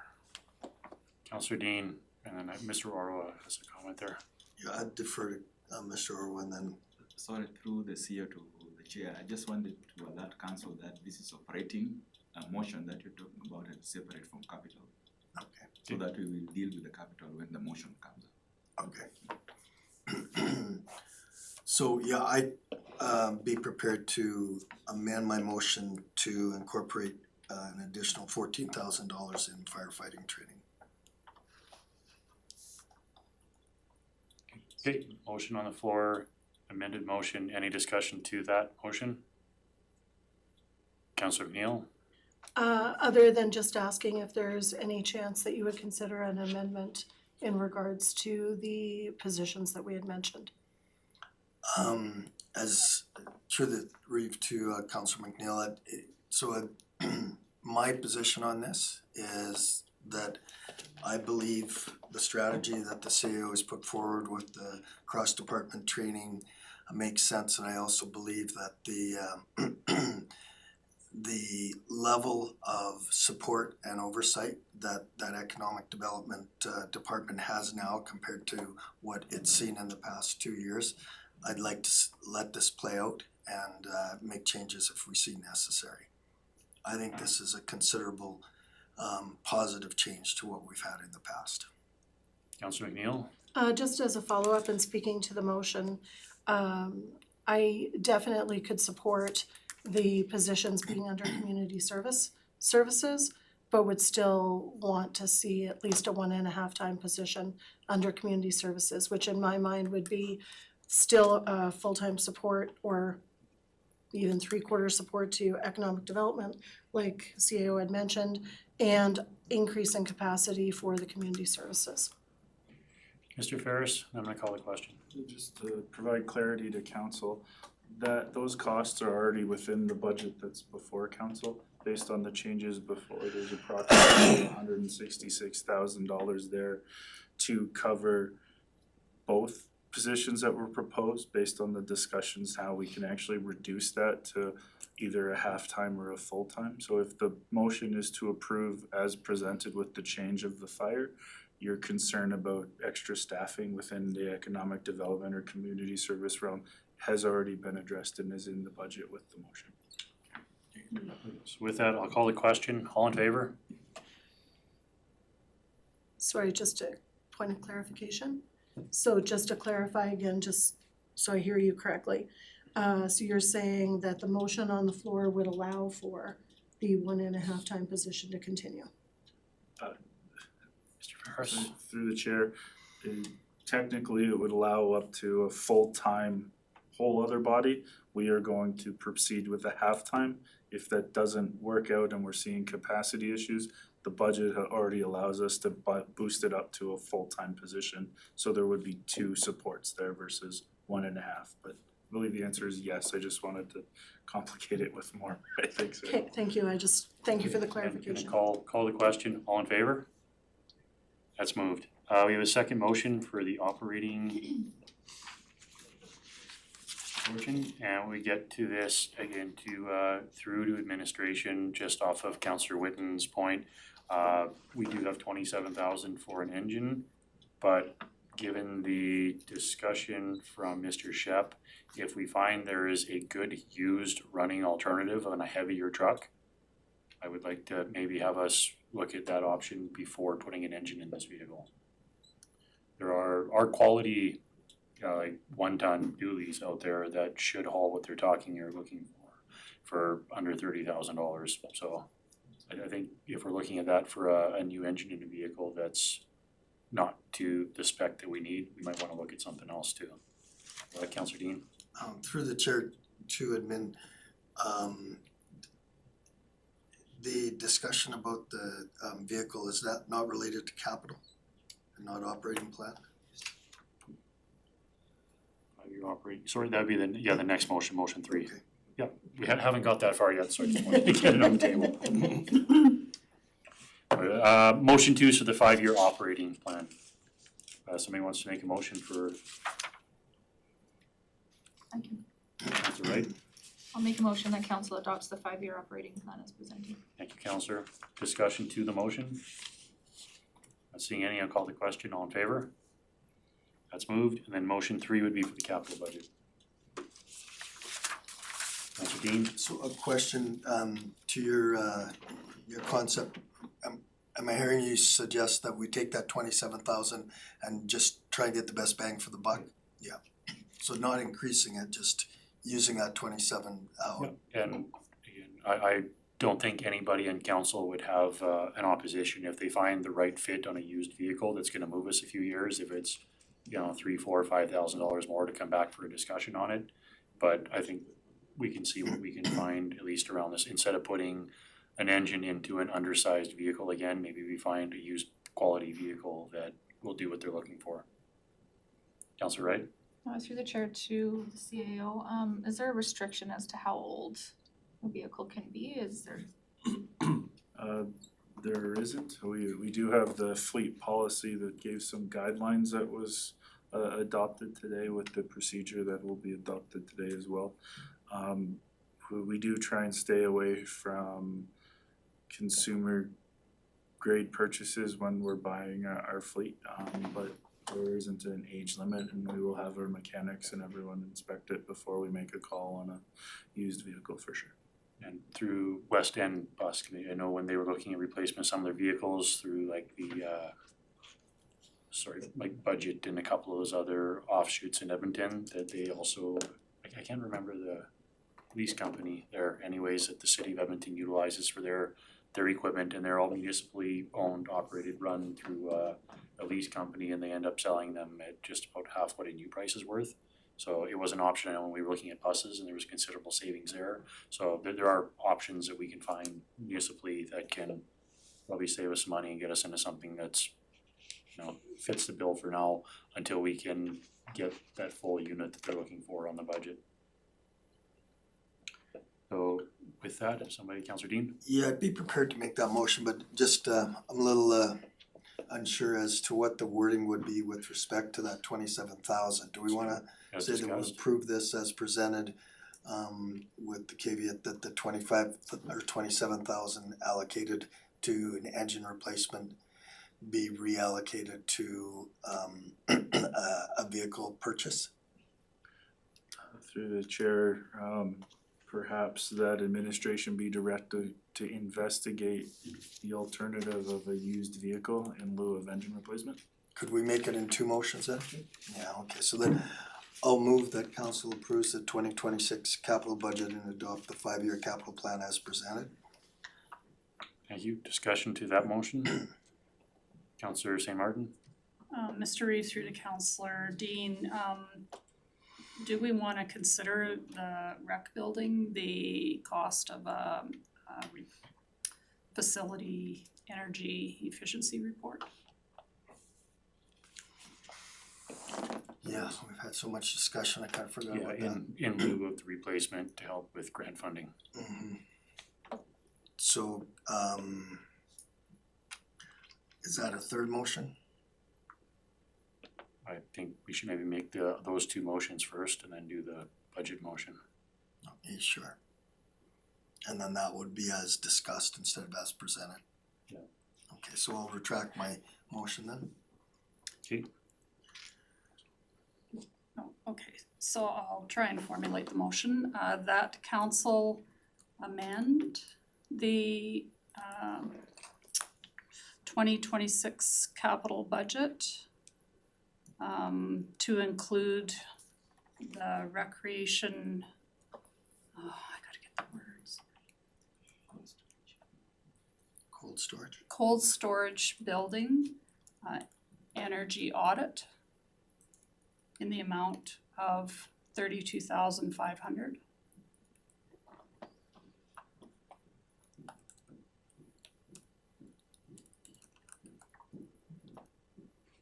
Okay, so that's a motion. So a motion on the floor, discussion to that motion. Not seeing any, I'll call the question. All in favor? That's moved. Now we want to make a motion, Councillor McNeil. Prepared to make the motion that council cancel the repair of the current unit at 27,500 and investigate replacement options that satisfy the weight requirements to be hauled and report back to council. Thank you. Discussion to that motion. Not seeing any, I'll call the question. All in favor? That's carried. And then a third motion for the 5-year capital plan. Sure, so move that council approves the 2026 capital budget and adopt the 5-year capital plan as amended. Thank you, Councillor. Discussion to that motion. Not seeing any, I'll call the question. All in favor? That's moved. No reports here, so closed session, if I can get a motion to go into closed session. Councilor Whitten, I move that council move into a closed section. 11:30 or 1:30. there's a, if you take a look on the agenda, the FOIP, or Freedom of Information. Okay. List too. Move in closed session in accordance with S dot 197(2) of the Municipal Government Act and the following. Section 26 of the Access to Information Act, ATIA, to discuss protective services, sections 20, 28, 29, 30, and 32 of the Access to Information Act, ATIA, to discuss matters pertaining to the CAO bylaw, Human Resource Policy Authority, and administrative governance. Section 21 and 24 of the Access to Information Act, ATIA, to discuss intermunicipal collaborative framework, committee governance, and pursuant to section 20 and section 29 of the Access to Information Act, to discuss organizational structure at 1:30. Motion on the floor to go into closed session, call the question, all in favor? And we are in the closed session, if you'd like